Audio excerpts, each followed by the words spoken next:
What's happening? Benton here. Thank you for joining me.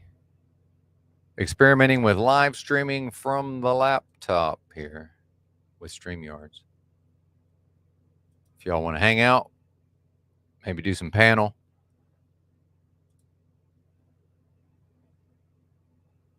testing out the internet here. That's a good download. Let's see what we get on an upload. That's 4G T-Mobile, by the way. T-Mobile prepaid. This dealy kebab right here, the old hotspot. 6. That'll work, I guess. One person in here. Bear with me while the boomer operates the technology. Let me bring up my YouTube here.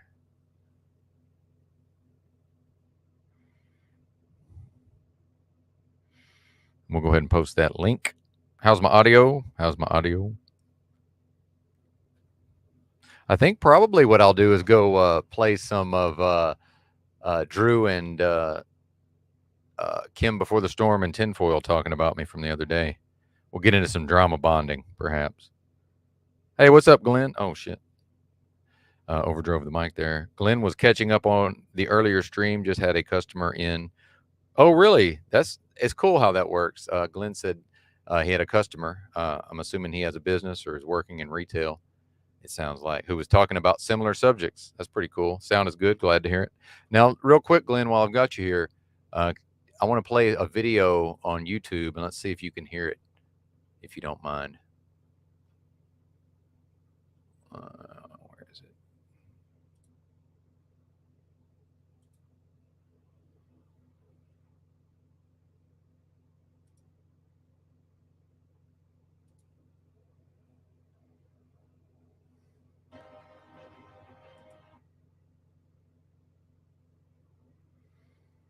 About Texas, it wasn't hot as shit and humid. Oh, a guitar tech. A bunch Okay. of fucking morons who think they're still in a stone age. Come across a little bit of weed might lock you away forever. Right? I'm not interested. Could you hear Paulie Unslaved talking there? I guess I could bring up my YouTube on one of my multiple phones here. Check it out. Could you hear Paulie Unslaved talking there?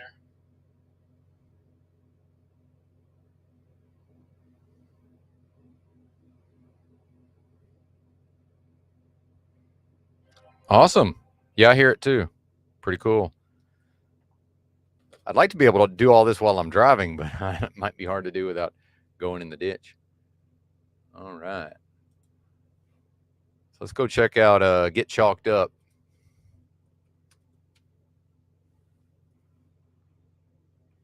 Get Chalked Up.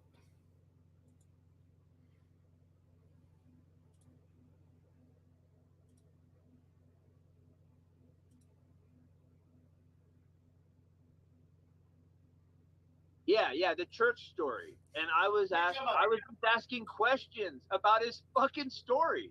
I'm like literally trying to, like, if someone's telling you a story, you want to build it in your head. All right, let's go back. Like Christian rappers or back like, him up. Do you watch what's it called? New NH Press Now? Press NH Now. I've seen clips. I don't think I'm subscribed. He gets pretty hostile with the cops. He gets pretty like the High Desert Community Watch. Philip, you ever watch him back in the day? I've never seen that one. Dude, he's about 5 years ago. He was hot, and he has the coldest burns. Like he's the one. He'll like tell the cops when he leaves, like suck it easy. And I know that's not the big example, but he just has like he would go watch perhaps not gates going in and out, and he was kind of one of the OGs that really taught people how to be cool until they're not cool. Like he wasn't. I don't want to say he did that up front. Like God, I'm forgetting his name right now. He's like one of the biggest one. He has like 250. He's the one that a lot of them reference. Out of what's that? Amagansett? No, we know all of them. But yeah, that dude too. No, the Hispanic dude out of SoCal. It's not. Oh, I know. I don't watch that guy really, but he comes up in my feed. I've seen a couple of them. I know who you're talking about. Who gets down? He holds his own. He's like he's more gangster than Long Island, but he's as cool as him. But he can buck up a little hard. Long Island, to me, bro, he's a little soft. Like he's done taking a rest, which I get, but he also is like, he'll back down when they say we leave with the threat of arrest. He'll leave. and again, this is me giving him 90% praise and 10% criticism. Like, but it's his shtick. He wants to bridge that gap, right? He wants to he's doing ride-alongs. Like, to me, yeah, till shit changes, area transparency. Very transparency. Exactly. Yeah, that's the one. That homeboy is down. Yeah. And then Denver Metro audits. We were talking about them. Some people were saying they're not exactly what I thought, but as far as people out there going to city council meetings, live streaming, not backing down, filing paperwork, following.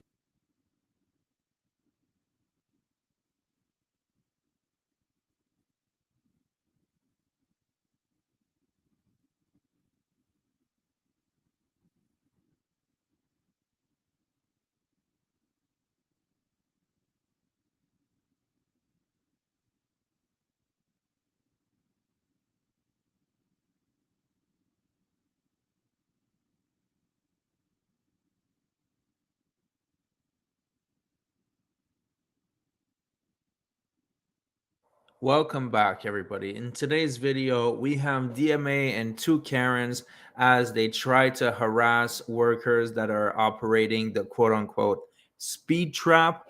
They then get confronted by Officer Williams and another officer, and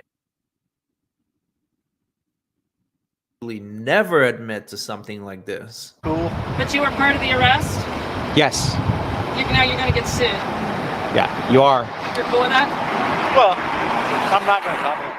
Well, you can't be cool with that, are you? I mean, personal liability and all. Of course, you've been instructed not to talk to the enemy, haven't you? Well, on the particulars of the case and how you guys really screwed up. You got a dog in there? no. Sheridan doesn't have a dog, right? Yeah, we do. Oh, you do? How many? One. What kind? He's a Belgian Malinois. His name is Bones. What's his specialty? He is basically apprehension, drugs.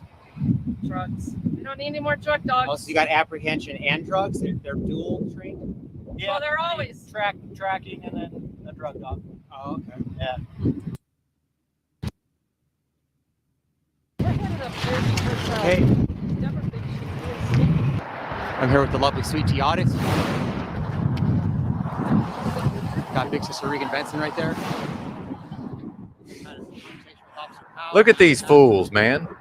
Deborah Swenson is found a new spot on Federal here to get set up, I guess. Help me! Help me! She grabbed the walkie-talkie right off the bat. That's Denver Metro audits right there. I need help. I need help. So there's Deborah Swenson in there. I don't know if you guys can see. Just to get it on a measuring stick, it has to be 300 to 500 feet away. Here's the way I look at a lot of this is that, you know, a lot of people don't like the jackbooted oppressor thugs and the revenue generators, and neither do I. But when some of these people go out and do these very in-your-face tactics, I think it actually, even someone such as myself, I begin to feel compassion towards the jackbooted oppressor thugs. Now, maybe that's good. I don't know.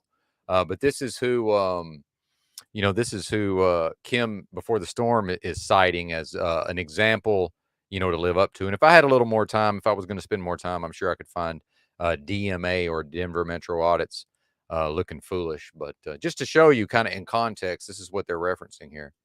Through All the public feds. What? make it schizo again. That's right. What was I going to say? I had a good thing about those. Oh, those auditor videos do show you, though. You do have actually a lot of rights. You'll see a lot of these truthers and shit will be like. Now, what Drew just said that, well, let me finish. Let me let Drew finish because I have a rebuttal to this also. Well, the Constitution's null and void and this and that and shit. But actually, that's not true if you're willing to stand up for your rights, because these people are out here with proof of that.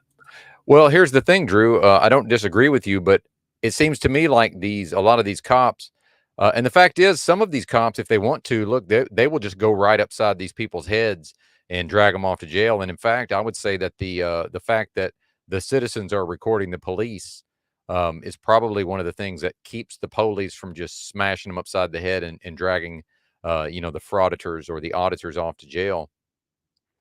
But Drew has a point as far as the rights, but it seems to me like what a lot of this comes down to with the thugs, the cops, is it comes down to a liability through the court system. The fact is, if I do have so-called civil rights, And I am one of those people that said that the Constitution is not in effect because of various declared states of emergency. However, it seems to me like the system still wants us to believe that we have rights, such that it is willing to allow us to interface with the various systems based on the supposition that I actually have a Constitution and a Bill of Rights, even if in fact I don't. So it seems to me like a lot of what I'm wanting to study in the very near future, and what I have, some of the material that I've taken in through that Rule of Law radio show that I've mentioned several times, um, has to do with these various mechanisms of fighting through the court system. So when we see all these homeless people all across the country pitching tents and just living out in the open, previously that was not allowed in most jurisdictions. And what actually, people don't know this, but what changed that was there was a court decision in Los Angeles, because the cops would go out and write tickets to all these homeless people. They were literally writing homeless people tickets for like possession of a milk crate. I'm not even making this up. So what it came down to is that as a human being, I have a right to sleep, because if I don't sleep, I will eventually die. I must sleep in order to continue my existence. So that is a civil right, or it's a human right. So what happened is some very smart people in Los Angeles, the cops went out and wrote all these tickets. So what the people did is they went to court, got convicted, and then used those convictions as the basis to sue the officers individually. And as soon as the court system affirmed that, yes, in fact, these lawsuits, once it went through the appeals process, that's when the laws as practice begin to change. And that's when a lot of these officers, a lot of the rules on the books, as far as, writing homeless people tickets for literally having milk crates, or for, sleeping outside, or sleeping in public, that's when that started to go away. And that started in Los Angeles, and then it slowly moved all across the country. And then the events of the last few years, certainly sped it up. As far as now, there was a reason, previously, yeah, maybe somebody in Little Rock, Arkansas could pitch a tent, and of course the cops were going to show up and move them along. Now, maybe somebody could fight that in Arkansas through the courts, but then the event of the last few years happened, and now, okay, well, there's a reason why, we can just, and I did see tents popping up in downtown Little Rock, Arkansas, which I never, thought I would see. But and it's multi-layered and multifaceted, as we like to talk about. And I don't personally have a problem with the First Amendment auditing, but the fact is, many of these people are bozos, and I just don't see. While I do enjoy some of the content, I certainly enjoy some of the content, such as the Frauditor Troll channel, where they're actually going in on and exposing, some of these auditors. And I don't look, if I want to go out there and get in your face within the bounds of the law with some photography, I will. But what I found in my own life is I have actually, if it wasn't so far away, I'm not able to physically climb into the front of the rig right now, but I do have a body cam, and I've had my body cam on before, and then I got involved in a dispute, which I do actually have on film. I have it on video. I may play some of that sometime. I got into an altercation with a random person in my daily life, but someone else, I did not call the police. Someone else called the police. And I'm telling you, as soon as they saw that body cam, the whole shit changed. Because now it's not even so much that I'm establishing a record as far as what it works on their psychology. Now they know that they are being recorded, and they can say till they're blue in the face, well, they have their own body cams. Well, sure, but how often does that footage, well, it didn't get downloaded properly, it malfunctioned, versus it's really just to me, it's not just, but it is a reminder to them, that to the jackbooted oppressor thugs, that, well, they are being observed and recorded. So I think what it does for a lot, now some of them just don't give a shit, but to a lot of them, I think it actually just puts them in a mind frame of, okay, we're being watched. Let's do this by the book, which is exactly what happened. I may play the video actually, now that I'm thinking about it, because you can actually see the officers just begin to do everything by the book. But initially, when they rolled up to the scene, it's like they want to do their normal thing and just take charge and start asking everybody questions and figuring out what's going on. And my thing is like, I didn't call you guys. And they're like, you didn't? I'm like, no, I didn't call you guys. And I think I will play that actually here shortly, from my body cam. I believe I have that on my YouTube, but it's privated. So give me a moment to see if I can find all of that. Yo, what's happening, D-Rex? Music holds a secret. To me, it looks like they are setting up the next civil war, militarized police against the people. Well, and I think we've seen some of that. Surely we have. I mean, we do have militarized police. Uh, yes, I would say that we do, and do believe we've seen them used against the people.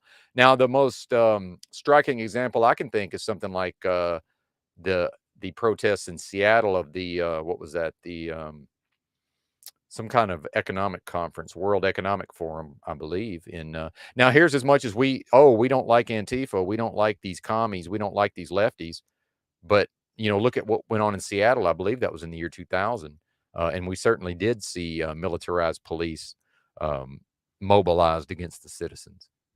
Let me look up some of that, and I know some of this is just old Alex Jones material, but it does bear repeating. And like Alex Jones likes to say, that the general public doesn't have a memory. Let's see, 2000 Seattle riots.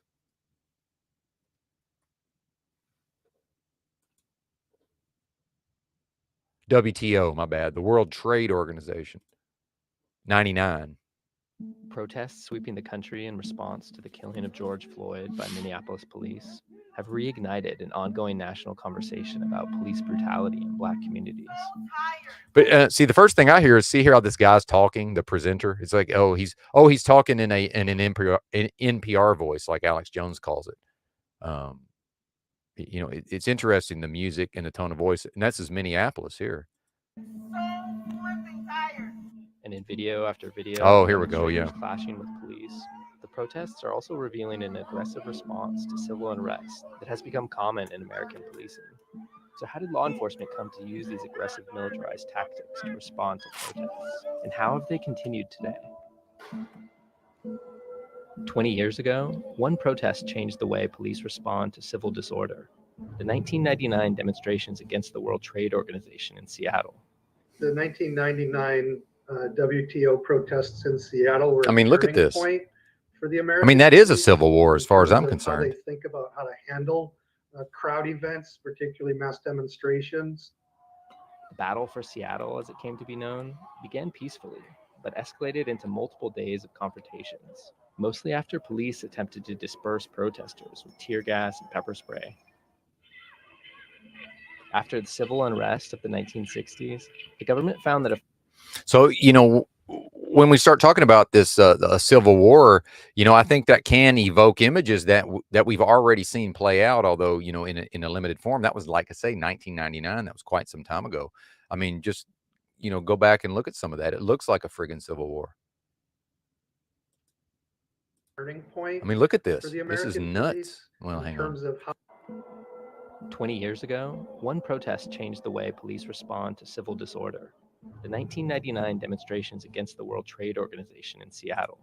The 1999 WTO protests in Seattle were a turning point for the American police in terms of how they think about how to handle crowd events, particularly mass demonstrations. The battle for Seattle, as it came to be known, began peacefully, but escalated. Well, real quick, let me see if I can find this, my footage I was telling you about. Okay. Am I going to give away too much info here? I don't know. Let's see if I accidentally, I think I can do this properly. Perhaps.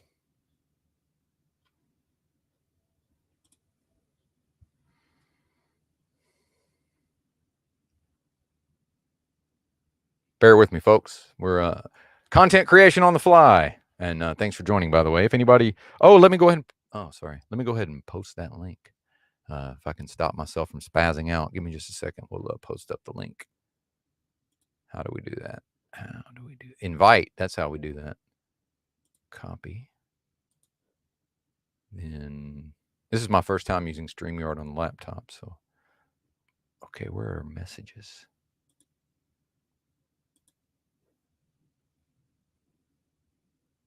Oh, over here. Okay, good deal. Post a comment.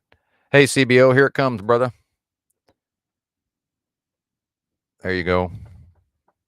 Yeah, this is much easier than trying to also navigate OBS. It's been too much, man. to try to do all this and fuck with OBS.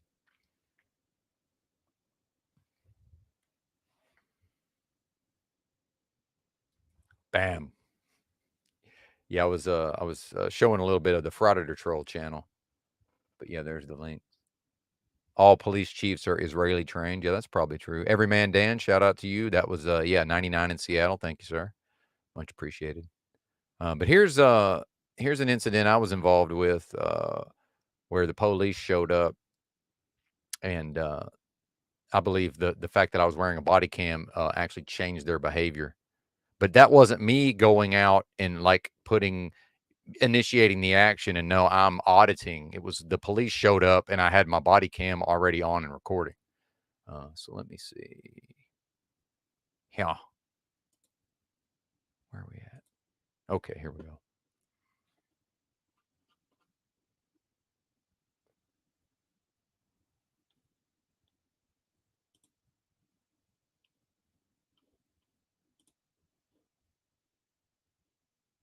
This is only 1:35.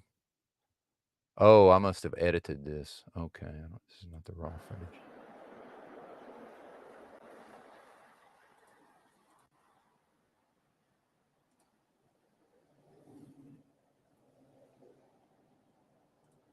Perfect timing. Yeah, this guy getting on the bus. That's the guy that was giving me a hard time. This dude right here getting on the bus.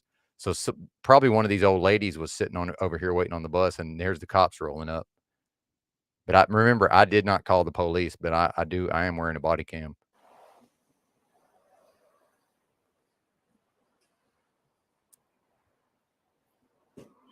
Hey, how are you? Say it again? I don't know what you're asking me. Nope. I don't call the police.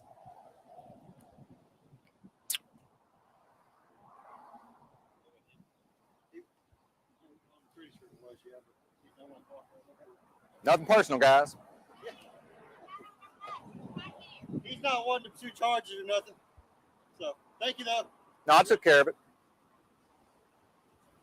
I wasn't ever in any danger.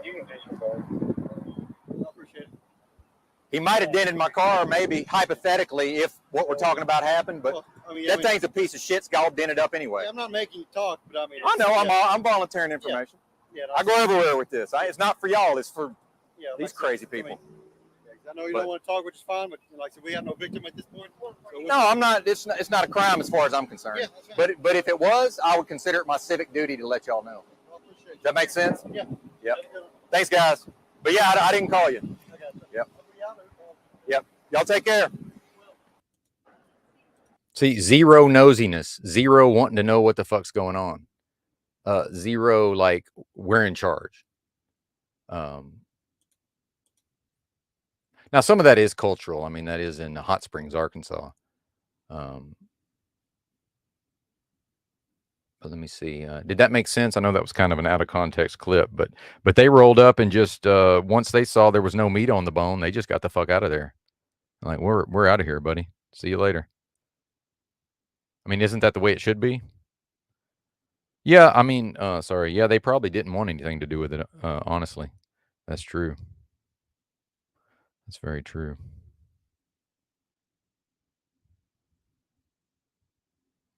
But I still think the body cam itself, the presence of the recording device, certainly plays into that quite a bit. All right, what happened to why did my video go? Oh, there it is. Okay, good.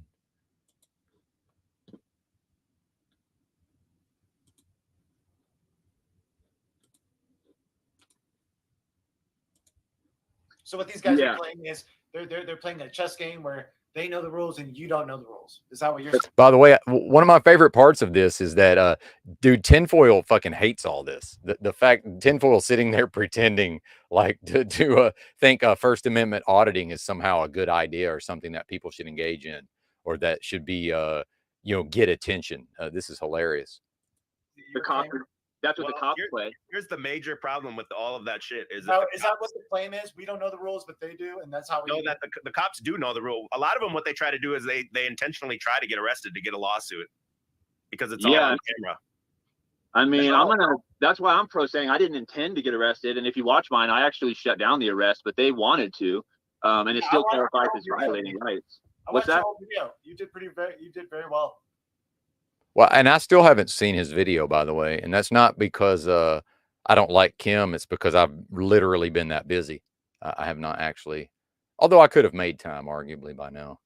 I appreciate it. And that was off the cuff. That was one of those things where I do feel like there was a holy presence over me in hindsight. Cause I'm like, let's go. I'm like, dude, I mean, you can just see me with Ben and all this stuff. Like it's for me to just be able to say what I said in one fucking stream and like, boom, never doing videos. The first encounter. Well, should we go watch Kim Before the Storm's video? I mean, credit where credit's due, right? Maybe we should. Hang on just a moment.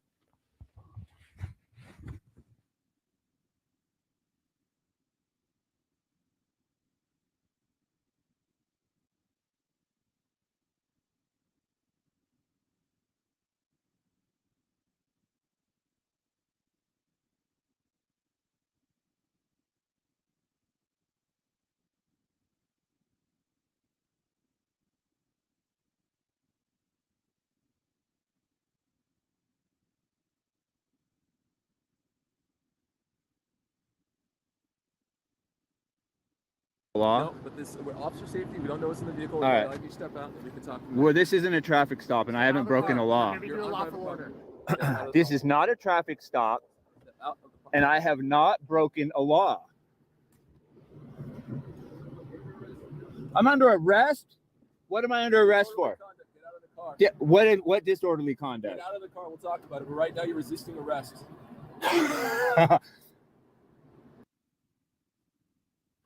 And this is where I kind of come down that, you know, the more I can learn the laws, but in order to argue with the courts later. So it seems to me, and this I think is goes back with what Drew was saying. D-Rex said, no, we don't have to, D-Rex, but I actually haven't seen this. And if we're going to be, if, you know, I'm going to be, well, anyway, I don't know. That's a good question. Do we have to? But so I'm assuming that, I don't know where this is. It looks like this. Oh, this is in like a mobile home park, presumably. So I guess, I'm guessing Kim Before the Storm lives in like an RV. Now, is it all contained into one unit, or is it, is he in a travel trailer being towed by a pickup? I'm not really sure. Music Holds a Secret says Jesus was there with Kim. So it seems to me like the police want Kim Before the Storm to exit the, you know, if this is considered a domicile or a dwelling, presumably, you know, they would need a warrant to legally enter. So you can already see they're telling him that he's going to be arrested for disorderly conduct. It's almost like, and this kind of runs counter to my point of, you know, if they're being recorded, it keeps them in line. Well, not necessarily, right? As we've seen numerous examples of. Oh, it's a car. Okay. So I would like to know what kind of vehicle this is. It is hard to know. And they said, you know, it's just immediately to the threats and the violence. It's interesting. For what conduct did I do that was disorderly? You witnessed disorderly conduct? You witnessed disorderly conduct? Wait, you witnessed disorderly conduct to arrest me? Is there a sergeant here? My lieutenant's right here. Okay, you witnessed disorderly conduct to arrest me, Lieutenant? Well, he's saying I'm under arrest. Well, am I under arrest or not? So I'm not under arrest and they just threatened arrest? Okay, I'll agree. You're being lawfully detained. Agree with you there. Clearly, I'm being lawfully detained. Nice. I like that. Yeah, clearly. He's not going down the am I being detained route. Am I under arrest like this officer just said? You said I'm not. He's well, okay, now and this is what I'm talking about, you know, as far as studying the law. And Kim Before the Storm probably knows this. So now that he's being detained and is no longer free to leave, presumably, you know, we can just assume that he's being detained because these officers want to investigate to find out, you know, has a crime been committed, which I guess it's debatable. Is that even their function? But my research indicates that according to, you know, various court rulings, they have somewhere around 20 minutes. And in fact, the last time the police told me I was not free to leave, I literally started the timer on my phone, and I told them, I said, well, from what I understand, you guys have around 20 minutes, and I'm constantly and I was on foot, which is a little different than being in a vehicle, but I'm constantly stating that I want to leave, and hey, you guys are taking up my time here, but also being respectful and kind of allowing them to take the lead in that.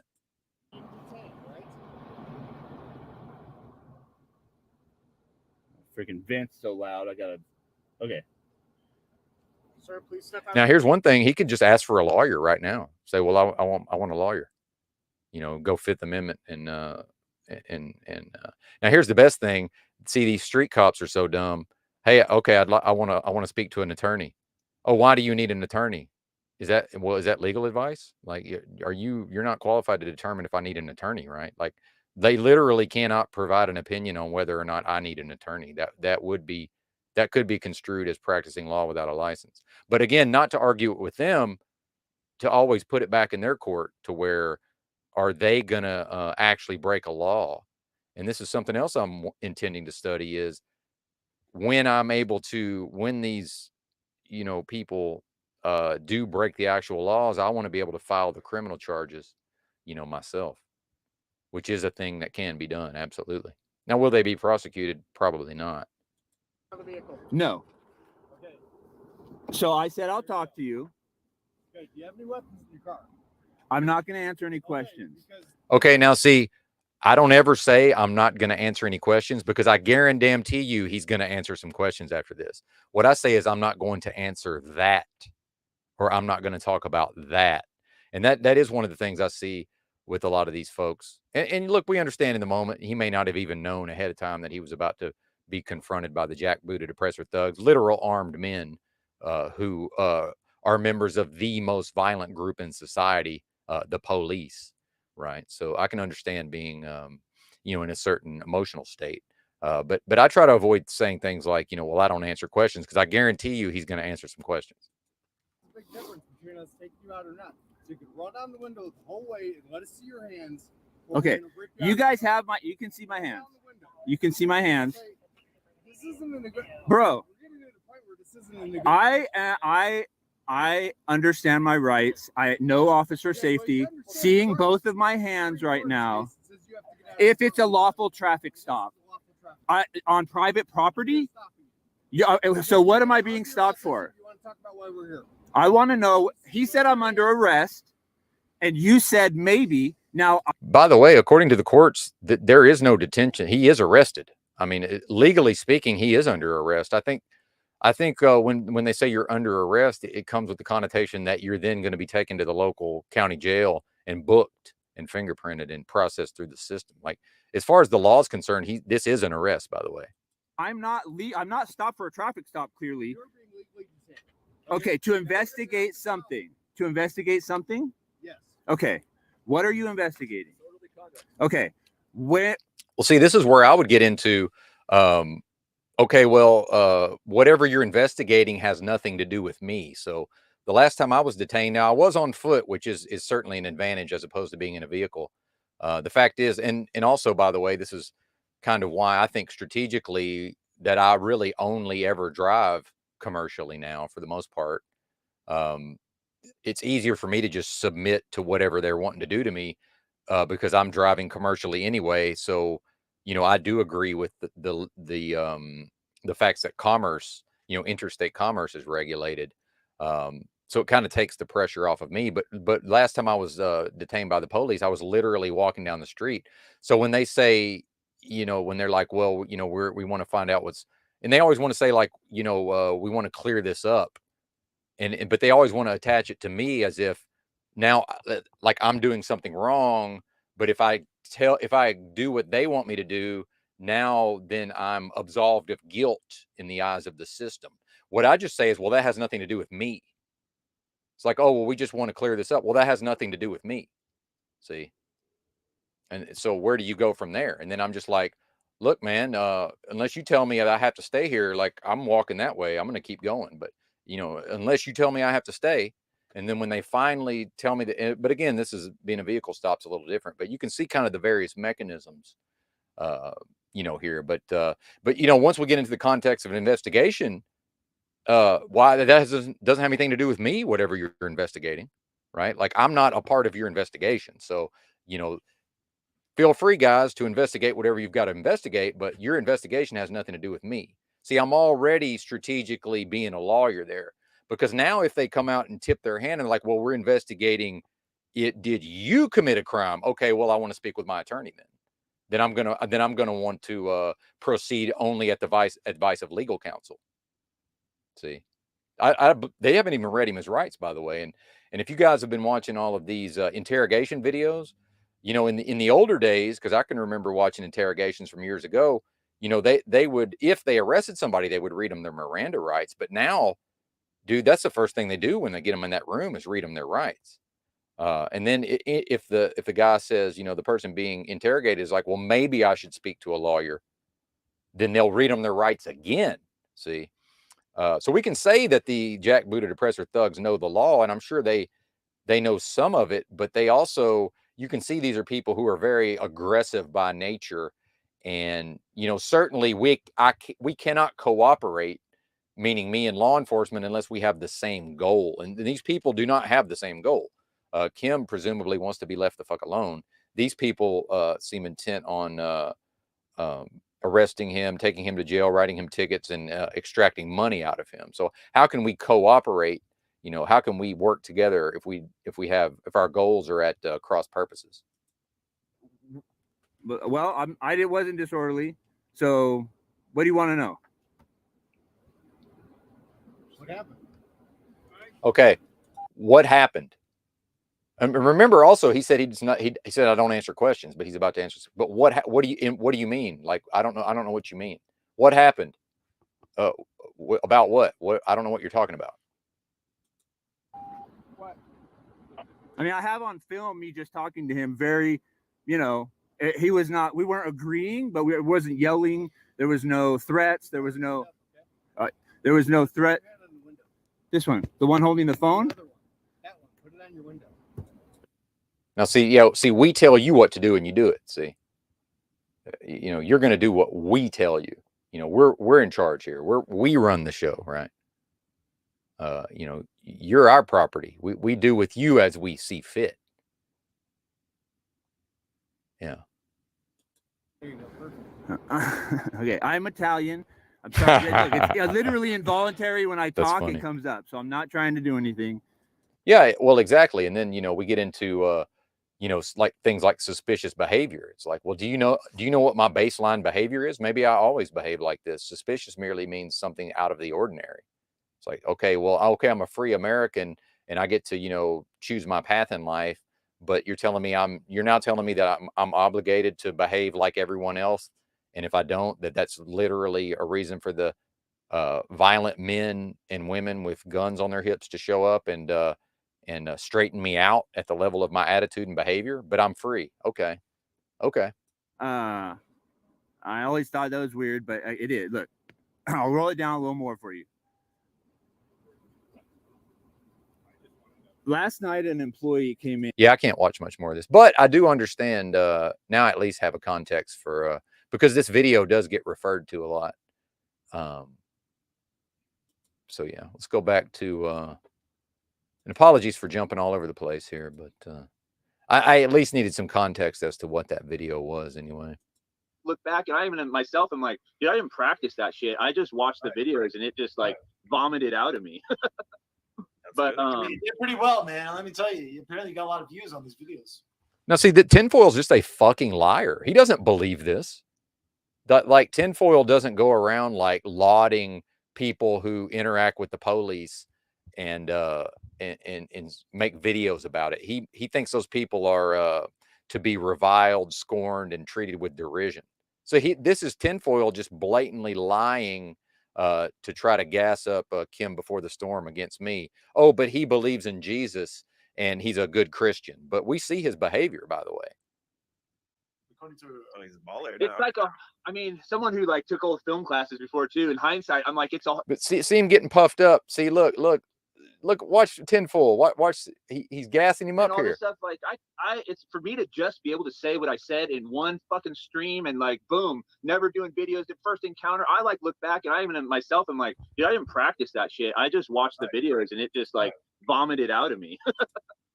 But you did pretty well, man. Let me tell you, apparently you got a lot of views on these videos. According to he's a baller now. It's like I mean, someone who like took old he's film classes before too. puffed up with the pride there. It's the perfect storyline, except it didn't have a climax at the end. If I had a climax at the end, you know how you're supposed to have a climax in the beginning and then the story and then a climax. Well, I can't remember. It's been years, but I'm like, oh, bro, it was like a naturally paced story, you know. There was the middle where they kind of came back with the trespassing, and so it like got a little bit weird, and I had to basically call them out on that. Not that it was great. I'm just like, yeah, I guess I see why people find it interesting, because to me, I'm like, it's just me in my fucking truck getting harassed by cops. You know what I mean? Like, and trying to show an attorney how can I sue over this? But everyone else was, I mean, the comments, dude, like literally that.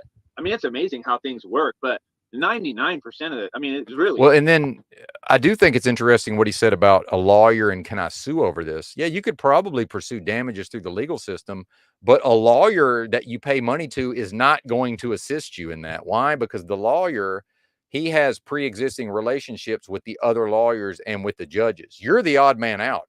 If I go give money to a lawyer to pursue a case, he literally has every reason to help out everyone else except me. And typically what lawyers do is they want to get the retainer. So the lawyer says, okay, I think you've got a case here. You know, we're going to go about suing these people. And, you know, to proceed with this, I'm going to need a $5,000 retainer. So what the lawyer then does is generates a flurry of paperwork to justify taking your $5,000. And then once your $5,000 retainer is up, he says, well, you know, actually it was more complicated than I thought. So give me another 5,000 and we'll, you know, then we'll pursue it further. And if the person is dumb enough to then hand over another 5,000, we're going to see another flurry of paperwork to no effect. That is literally what a lawyer does. So the fact is, there is no, we're going to go out and get a lawyer and pursue damages. Now, but why? Because there's really are no damages in this case. Let's be honest. Now, could someone as a pro se, and that's what Kim before the storm had referenced previously, could someone as a pro se potentially do it all on their own and maybe get a judgment in this case? Well, probably not, but maybe. However, and look, this is not legal advice and I'm not a lawyer. These are my opinions, but you're not ever going to do it by hiring a lawyer. Now, if this was some big injury case, yeah, lawyers will take that on a contingency, because, and then they'll say, well, we'll take 50% of, you know, whatever damages, like the big billboards you see out on the interstate.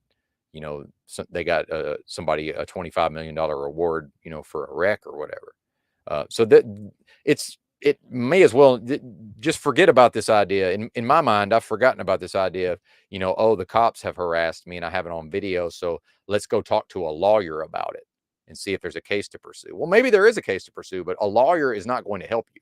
A lawyer is going to help himself or herself by continuing to maintain those relationships with the other lawyers and with the judges, because you're going to be gone and they're still going to be talking to the same lawyers and they're still going to be talking to the same judges. You're not going to be around, but they'll happily put your money in their pocket, and all they did was go on their computer and print out some paperwork, you know, change a few names and change a few dates on some templates of some legal forms and fire those off. Fire off some emails and you know, maybe serve some people with some papers enough to justify, so that they can't get in trouble, so that the lawyer can't get in trouble, so you can't sue the lawyer and say, well, actually, this guy took my $5,000 under false pretenses. And, you know, believe me, they know how to defend that. Yeah, anyway. It's that whole trip for me. I'm still trying to figure it out, but I'm glad, like I said, dude, I did some research too. Like, what do you do with a viral video? And one of the first things that came back is like, be careful what you wish for, because if your viral video isn't something you're interested in, your channel's probably toast. Yeah, now you can only put up that type of video. Yeah, I would say where you said that didn't have a climax at the end, the climax is kind of offline. It's that you didn't get arrested, you didn't get fucked with, and you got a viral video out of it. 6 million views on the short form. We got a real celebrity in the house tonight. Yeah, 6 million. Yeah, you have the Masad not a content king though. You have the YouTube Masad Platinum Award. Yeah, gas him up, 10. Gas him up. That it's 6 million, but I'm telling you, 6 million views. Go look. I mean, the weirdest thing for me, I said it earlier in Benton's chat, man, because you are one of my favorites. I mean, you're just even hearing your story about your dad before I fell asleep last night on that. I was like, oh yeah, that's why I like this dude. We got a lot in common. Just like I didn't talk to my dad, and there's a lot of shit there. But having you in a 20-person chat where we're fucking schizoing out, it is surreal to think that I was your entertainment for a few minutes today when you've been my entertainment for years. Like that was fucking surreal. It's just on the Google Nest at my home. We're just kind of listening. So we might not be engaging in the chat, but we're listening. That's freaking great. It's just classic. But I mean, I really did. And dude, I mean, I don't hate on Ben, and I didn't like rage quit like I hate him and I'm never coming back. Really honest, dude. That was more streaming. Well, the day before was more streaming I've ever done in my life. I do want to point out it is the internet, and when you come on and you have words with someone and then you quit, that's a rage quit. I mean, that's what that means. You can say till you're blue in the face that it's not, but that's what it's considered, regardless of. It doesn't really matter what the motivation is. It's always interpreted as a rage quit, no matter what. It's the internet, man. That's just how it works. Like I'm not a fucking internet dude. I'm so, and I even was honest with him about that. I was using his small little channel to get my feet wet. I mean, the first time I got on, I couldn't even figure out how to. Well, and I do want to say this. Yeah, it is a small little channel. Thankfully, thank God, because Lord knows I would not have the, would I even be able to speak in this way on a big channel? But I'm more interested in the influence and who is listening. Because, I can't say for sure that it originated with me. Maybe I'm just tapping into some of the same things that Polly Unslaved is tapping into. But I'm seeing a lot of the things that I talk about over here are popping up over there right afterwards. Now, is that a coincidence? Maybe. Is somebody sending him ideas? I don't know what's going on. I don't really care. But when I see that happening, what do they say? Imitation is the sincerest form of flattery. And look, he's not imitating me. I'm merely talking about, if I'm tapping into certain ideas and I'm helping to push those ideas forward and other people are taking the ball and run with it, I'm very interested in that. I'm not so interested in the number of people in the chat. I like that there's 12 people and I'm probably one of the people, maybe two. I don't even know how this works. Like, I like that. I put out a video, 150 views. That's great. I enjoy that. Now, if it was 10 times that, if there was 120 people in here, if each view got, 1,200 views, then, how does that change what I'm trying to do? At what point do I have to try to monetize it? Because it would be, to me, it would be foolish to have a larger channel and not monetize it. Give me that fiat, baby. I like money. Infinity loop on the fucking thing. I had to have him kick me so I could shut it down and realize I had Safari and Chrome both kicking it. It's just all that boomer shit you got to go through when you first start. And so it didn't go like so sideways but it. So I was like, it isn't a lot of drama, but it was good drama. It was a little bit drama. Now, Drew wants to find out. No, Drew, I'm not drinking. But probably only because I can't. Really drinking? No, I don't. No drinking. I do. No, I don't know. You do? Fucking shit. No, I don't know. Most truthers drink, to be honest. He was getting a little aggressive. Oh, and then Pick doesn't even know what the fuck he's talking about. That's this guy over here with the Masonic logo. He kept going, so I want to say the end, but he kept going for hours. Ooh, But you're talking about urine or Benton, he was getting aggressive, and he was like, "You're not smart enough to process this information." Yeah, I let him have some. I let him take some shots. Yeah. Yeah. You can't stop me, partner. What do you mean let me? You can't stop me. You can only hope to contain me. Yeah, do you think that wins an argument? That's all he was saying to me the other day when I joined the stream. I don't think that wins. Hey, well, wait a minute. Wins an argument. I thought we weren't having a debate. 10. See, 10 will later on just explain how it's not a debate. But now it's like, oh, that's how you win a debate. So it wants to never takes won't ever take the portion of the discussion or the debate to be at a disadvantage, but will always seek to have things both ways. But to be fair, I'm a fucking intense dude, and I got to a point where I pretty much was like, okay, fuck it, I'm gonna just keep pushing back and see who goes. And like, yeah, in the end, Battle of Wills on his channel. I mean, but yeah, I was gonna leave. I wasn't just gonna sit there and keep getting fucking chimped on. Yeah, rage quit, you mean? But yeah, I do chimp out. Maybe I should have named the stream "Chimp Out." When he, but it's funny how I can chimp out and still keep my faculties. Interesting how that works. Literally all I wanted was clarification on stuff, but I also really literally all I wanted was clarification. Listen, I'm not here to clarify things for you, sir. That's not my See, you see me getting triggered, right? See, that's not what I'm here for. That's not my function. I'm not here based on what you want clarification on. And I don't mean you, the listener. My apologies. I'm not here, the good Lord, if that's a thing, right? However I ended up in this realm talking to you guys at this time, whatever process, however that happened, uh, the purpose for that is not so that I can explain things or make things to give Kim before the storm some sort of clarification. And this, I think, is where we'll never be able to make progress because of his psychology. He's only ever going to view me he's someone who dictates to me the terms of the interaction, right? It's like, I'm not here for that, brother. He's like, I don't really care what you're asking of me unless it's something that I agree to do.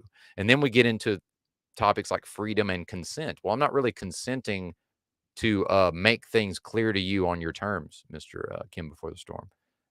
Now, if I do agree to do that, that's fine. But until I do, what's with all this forcefulness around trying to push me into doing things against my will or which, by the way, is basically impossible. This is 2 days of him, a very smart dude, much like myself, absorbs Not information that smart, fast, by the way. Okay, but you see, he's calling himself smart. See, he started out saying a very smart dude, but then he's like, much like myself. Because I don't really say that I'm a smart. If anybody remembers, I did a stream this morning where I said I probably have a double-digit IQ. I don't really consider myself that intelligent. But you see, he started out, he did it. See how crafty this is? This is very crafty. Let's go back a little bit. Oh, I love it. This is fantastic. When he, like literally all I wanted was clarification on stuff. But I also realized this is 2 days of him, a very smart dude, much really what he's saying here is that he's smart. like myself, absorbs information fast, can figure out stuff, and his. Well, we're gonna need to see you demonstrate that, Kim. I believe I've demonstrated some of those things. When have you demonstrated? And that's also part of what I was talking about on the previous live stream. Until I see it happen, I'm gonna have to assume that it does not exist, sir. At least with respect to you, and tinfoil also to a lesser extent. Insightful comment about me when I do interrupt people is because I don't trust where they're taking it.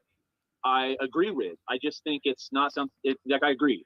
And with intelligent people, I 100% am going to give them the floor and learn to do that. See, he's going to give me the floor because why? Because in his mind, he's in charge. Even on my channel, I don't have the floor until he gives me the floor.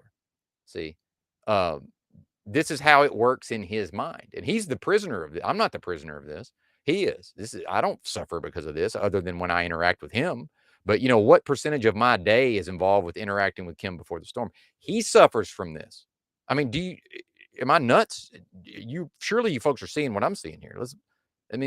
But these little bitty tiny things that pass by unnoticed unless one knows what to look for. Don't trust where they're taking it. I agree with. I just think it's not something. Like I agree.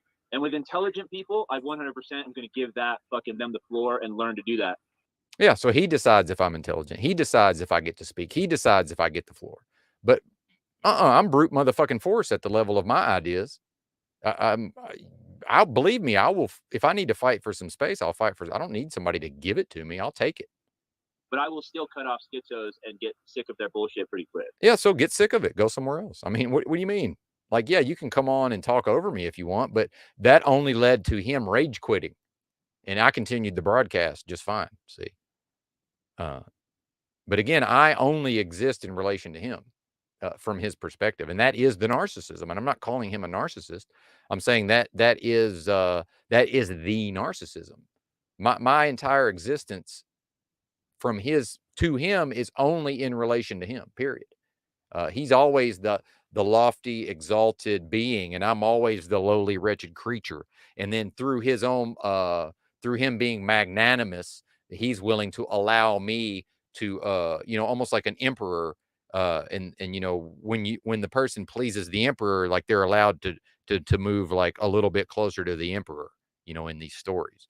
See, okay, well, if I behave correctly, Kim before the storm will allow me to move a little bit closer to him. See, and this is a sickness, and he suffers. I don't suffer from the sickness. He does.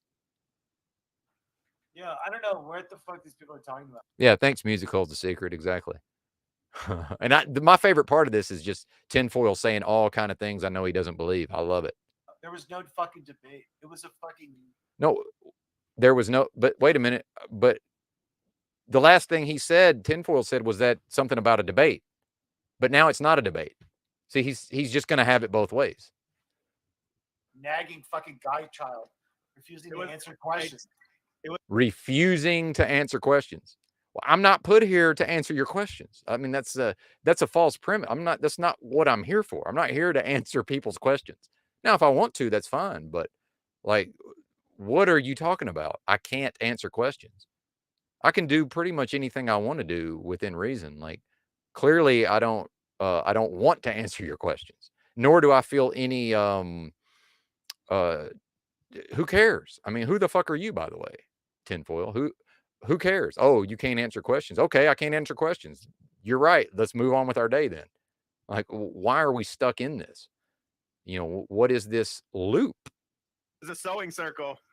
Yeah. It was group therapy. That's what I called it, bro. It's literally, and it is. It was group therapy. Good. I mean, and Drew, the one thing about Drew is he will exhibit intellectual integrity, because that's the sewing circle.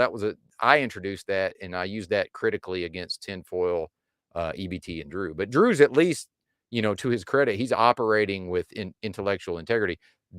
I don't know about Pick, because I haven't talked to him recently, but tinfoil and this guy are not operating with intellectual integrity.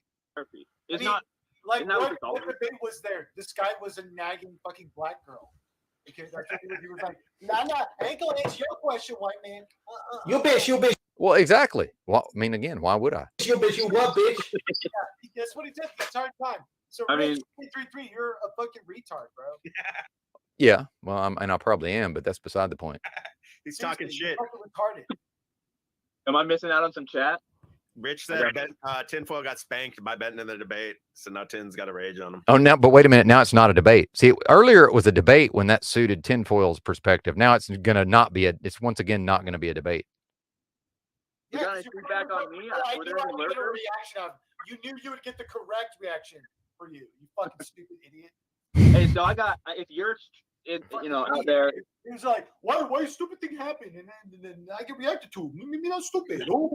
Yeah, Benton streamed so long he got Yurt to come back. And if anyone's looking for Yurt, it's now his new channel is called Yurt. Well, and I do want to say Kim before the storm gets the credit for that, because if he had not hung out for hours and hours and hours that day, I never would have live streamed long enough for Yurt to come back. So we will give credit where credit's due. A thought experiment. Yeah, fucking Fed. Fuck out of here. Salvador. What's your name? Salvador or Austin? Which is it? I don't know. Well, I don't know, tinfoil. Are you in favor of First Amendment auditors, or are you against them? Because I've talked to you a whole bunch, and you don't like anything about what they do. But now, when it suits your purposes, you're giving this man here all kind of praise and credit for interacting with the cops in ways that we know you find abhorrent. You're a weird dude, man. He's for sure a weirdo. Thank you. Much appreciated. Yeah, those are compliments. I was gonna. Why can't people be real and not be stupid?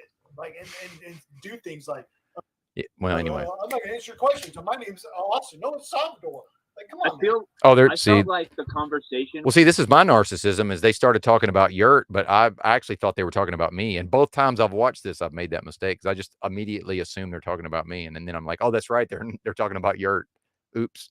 With him, for me, was like being a 25-year-old on an acid trip, trying to like just, oh, bro, but what about this, bro? But what about this, bro? And it's like you can. It's just a little like blob you can never pin down to anything. Like, I'm an atheist Christian. I'm done, right? That's what he said. I'm an atheist that believes or that prays to Christ. Yeah, he said I'm an atheist that believes in Christ. Then he jammed me up for saying, well, then I think you're agnostic. And he's like, oh, the definition of this and this. I'm like, bro, atheist means there is no God. This is all fucking, you're from rocks, evolution, die. Agnostic is, I don't believe in God today, but until you provide proof, then I'll believe in it. But right now, I don't.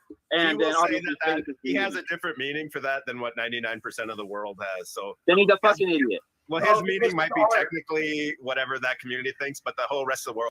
Oh, Truther Cop very astutely points out that tinfoil has made you and Yurt the same person with his straw man there. That's a good point. So, as much as I wanted to internalize that, I do tend to always make things about me in a sense.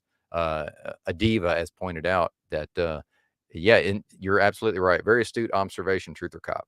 Thinks otherwise, so your meaning doesn't matter at that point. Yeah, It's that's more why I like- just said a Hey, few let me say times. this real quick. That fucking retard JG on Benton's stream, this fucking guy's so fucking dumb, bro. He says, man, how come there's no atheist rappers? There's always like Christian rappers, or like, you know, they'll be repping like their country or whatever, but there's no fucking atheist rapper. I'm like, dude, what the fuck is this guy talking about? Everything on the radio is a fucking atheist rapper, all about Literally, like, Ben didn't is even there a talk about Christian that. I was like, rapper what you the could fuck even is this guy name? talking about? No, that's the slow boy moment right there. It's the Oh, slow boy There's no moment. how come there's no atheist rap? Well, first of all, they don't believe in anything, so what the fuck are they gonna rap about? How come Materialism, me basically. monkey? How come more monkey rap about me?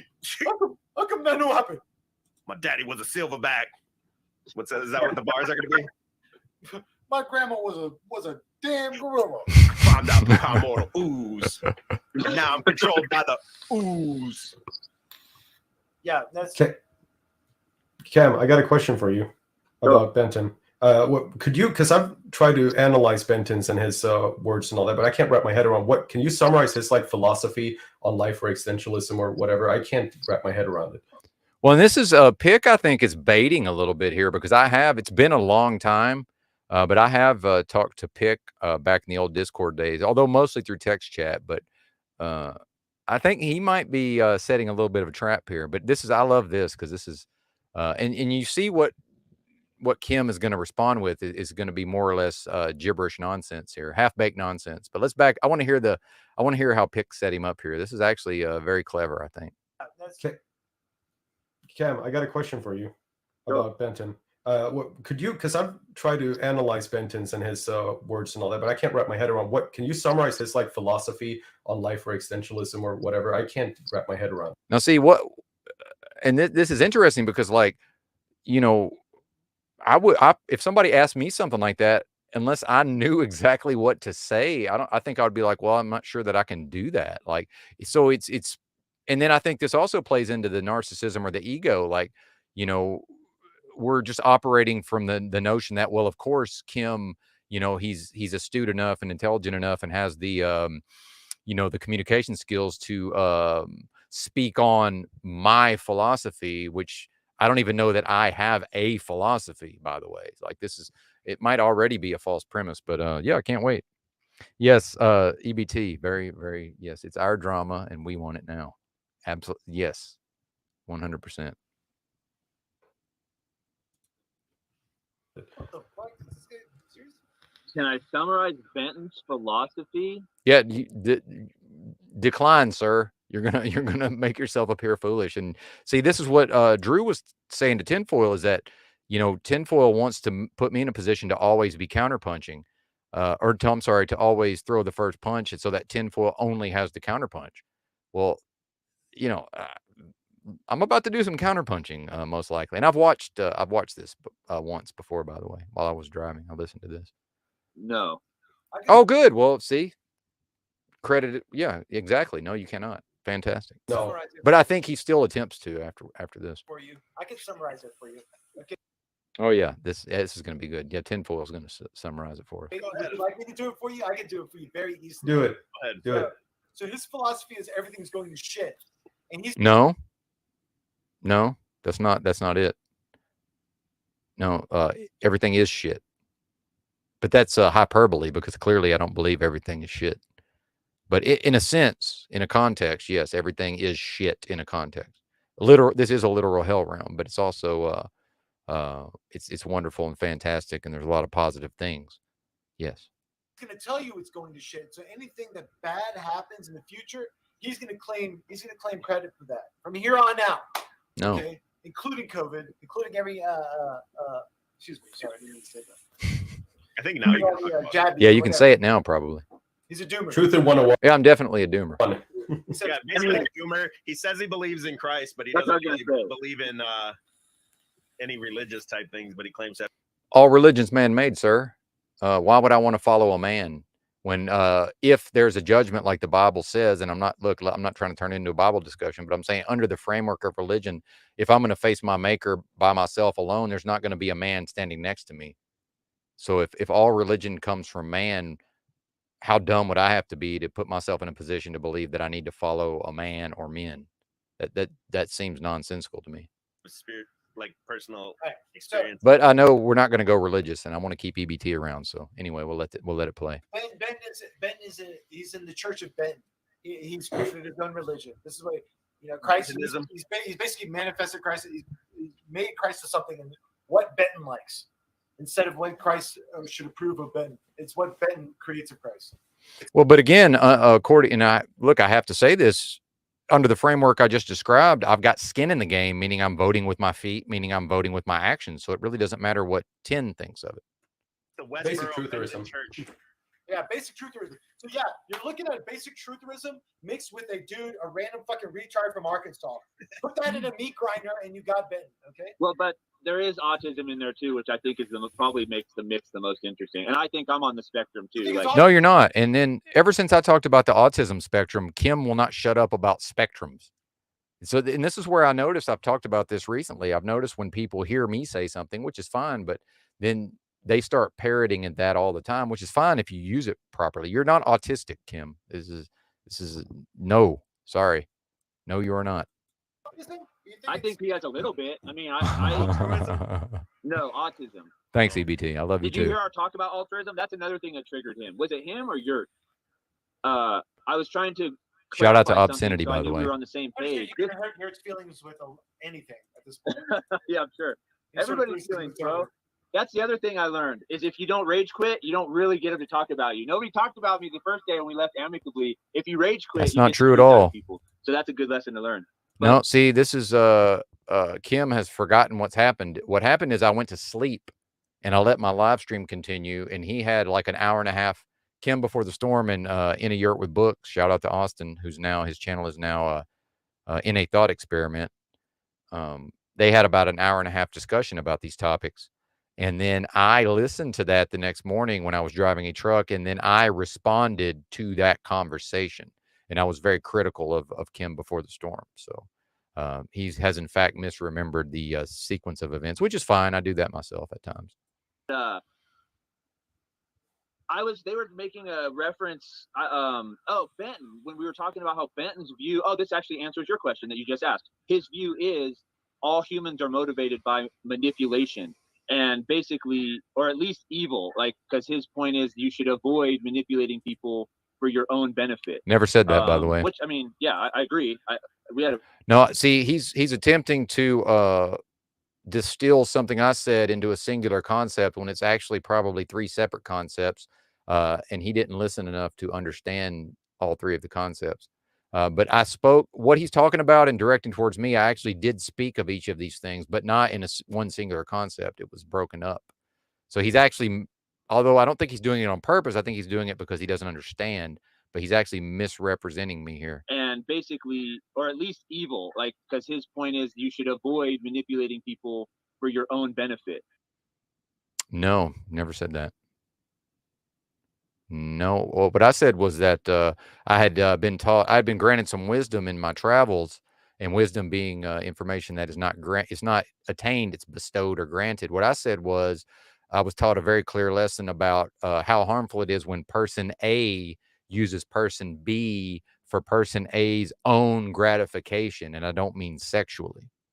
But then that was in the context also of another part of the discussion was, we just assume that manipulation is inherently wrong or bad. And I had contended that, like it or not, and outside of possibly like a mother with her child or, a nuclear family and maybe the close extended family, outside of those type of scenarios, that the basis of virtually all human interaction is it's inherently manipulative. It's inherently based in manipulation. I'm trying to get what I need out of the situation. Somebody else is trying to get what they need out of the situation. What I'm talking about is the specific harm done to individuals if I'm person A, when I'm attempting to use person B to gratify myself only, which I would say can represent like a psychic vampirism. But I think that he actually just did not understand what I was talking about, which is, that's, I believe I communicated it clearly. But this is back to the trust issues where, the whole time I'm trying to convey these ideas, which I already understand, by the way. If I understand the ideas that I can demonstrate them, my understanding of them, you know, I like to talk and I like to do live streams, but like I'm not really dependent on Kim Before the Storm understanding these things. Like, this doesn't really say anything about me that he is unable, but I can so clearly communicate what we're talking about here, but he doesn't seem to understand. But with the egoism and the narcissism, he's going to interface with all of this as if he does understand. Again, back to calling me a very smart person so that he could actually call himself smart. So I'm just assuming, I can't speak for him, right? But it seems to me like he just assumed, and especially I am the smartest person that sounds the dumbest. I'm aware of that. So I guess I do communicate. It's kind of folksy sometimes, maybe. So maybe he just, and especially Californians. I've been around a lot of Californians. That I'm an idiot as far as they're concerned. Like just based on the way I sound. So I'm sure he assumes with his smart idiot sophistication, having skipped past all of these basic concepts. Well, of course, he can just immediately fucking understand and internalize anything I have to say, right? Which, I mean, yeah, I agree. We had a really long conversation when I say, like, that's very true, Razvan. You're 100% right, sir. That's exactly what would happen. But then Kim Before the Storm, after that happened, if that was mentioned, he would say, well, that wasn't a real Christian that did that. Yeah, it seems pretty obvious. But I was just like saying, okay, you think all humans are manipulative. And when he explained it, I was like, to me, that sounds like the old philosophical like statement that there's no true altruism. Like even a nurse that helps a patient in a hospital, or like even someone volunteering to help a patient that's sick, is still, even though they're helping, they're getting a. See, now he's moving on to what I said about altruism. But again, I don't know. Why can't he have his own ideas? Why am I necessary here? Can't you just have your own ideas about altruism? Feeling of gratification from it. Not that they shouldn't help because they get the feeling, but there's no literal like giving money to a bum. Well, I apologize for pausing so much. Giving is receiving. It's the same fucking thing, man. Yeah, it's the same thing. All these other things we're talking about, that's like the perversions where it's not an even exchange.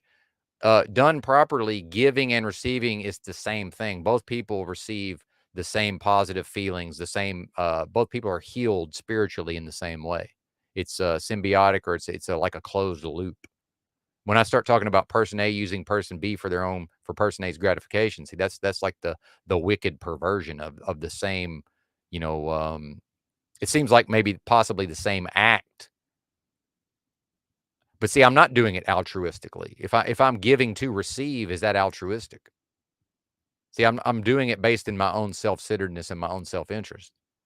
And same thing with I could have been prideful when I was homeless, living with few resources. I was free to, if somebody wanted to help me and was able to help me, I was free to refuse their help. But now, see, they want to give, they're unable to give. If I want to give, now I'm actually dependent on someone to receive. It's the same thing. It's equal.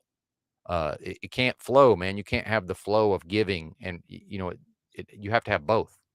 And that's where I'm getting into with the altruism. I don't do that altruistically. You're helping them, but you feel good about yourself going home because you help someone. Like there's no true unselfish act. You always get some benefit, and that's just a philosophical thing. I mean, so it's all egoic.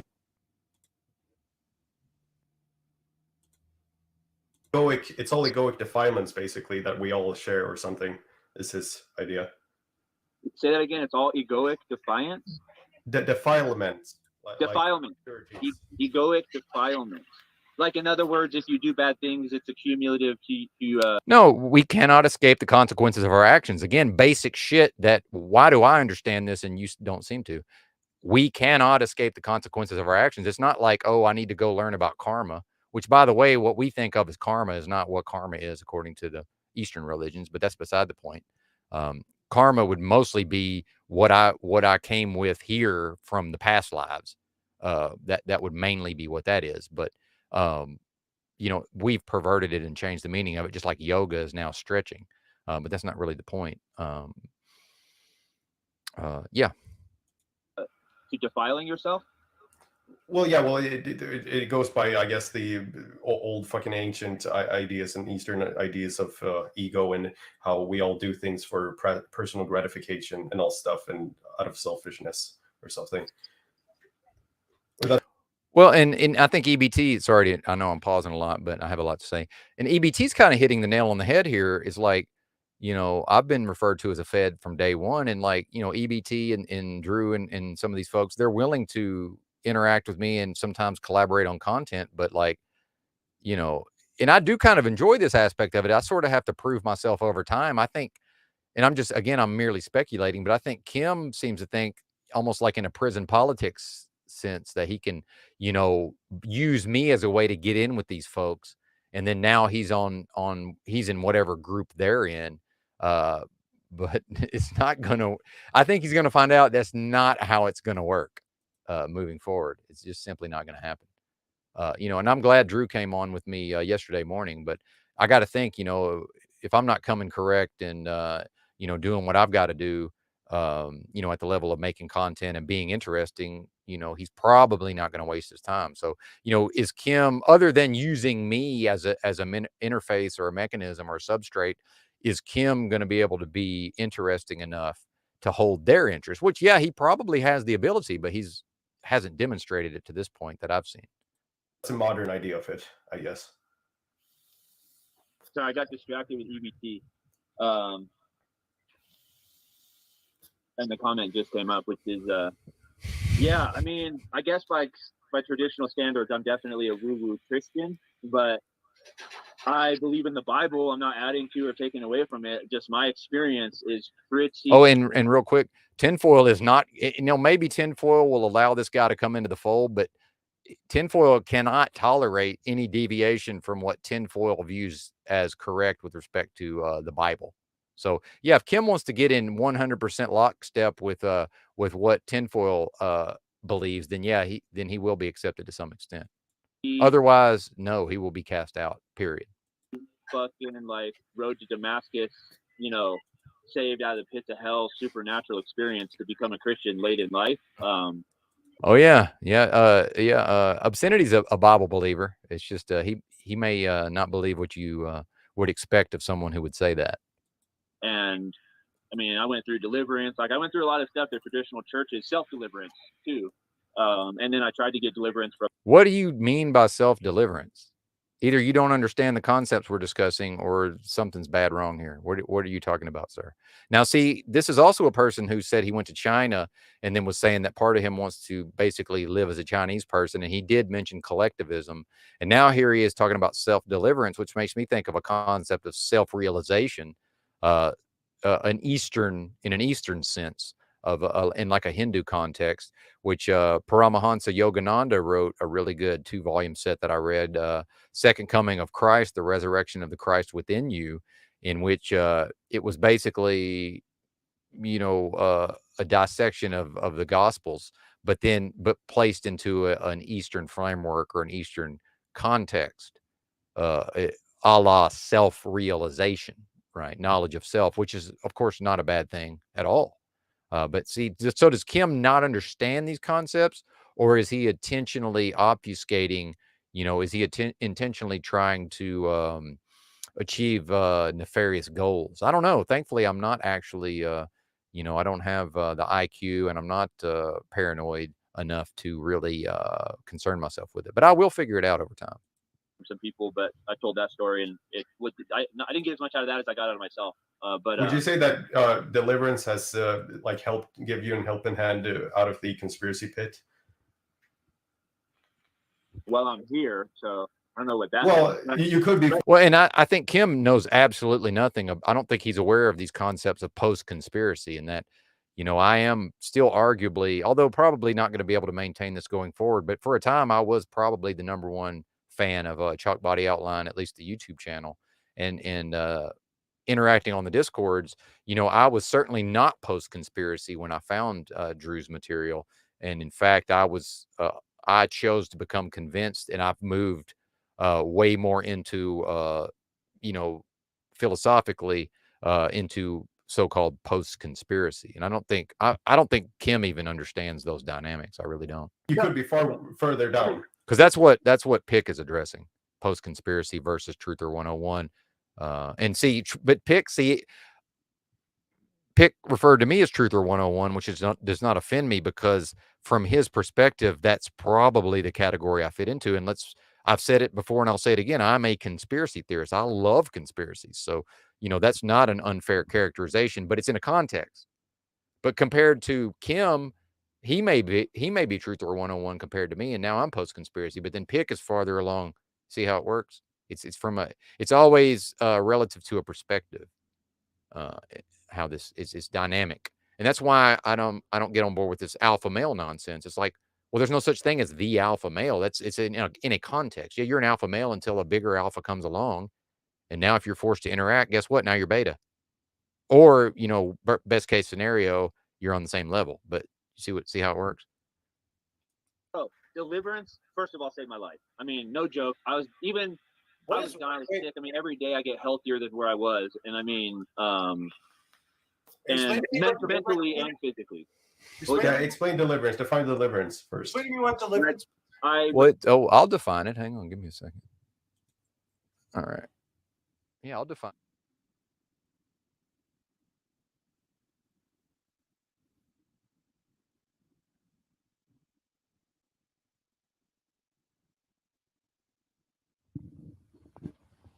Yeah, it's a 1972 American thriller film produced and directed by John Boorman, starring John Voight, Burt Reynolds, Ned Beatty, and Ronnie Cox. That's Deliverance.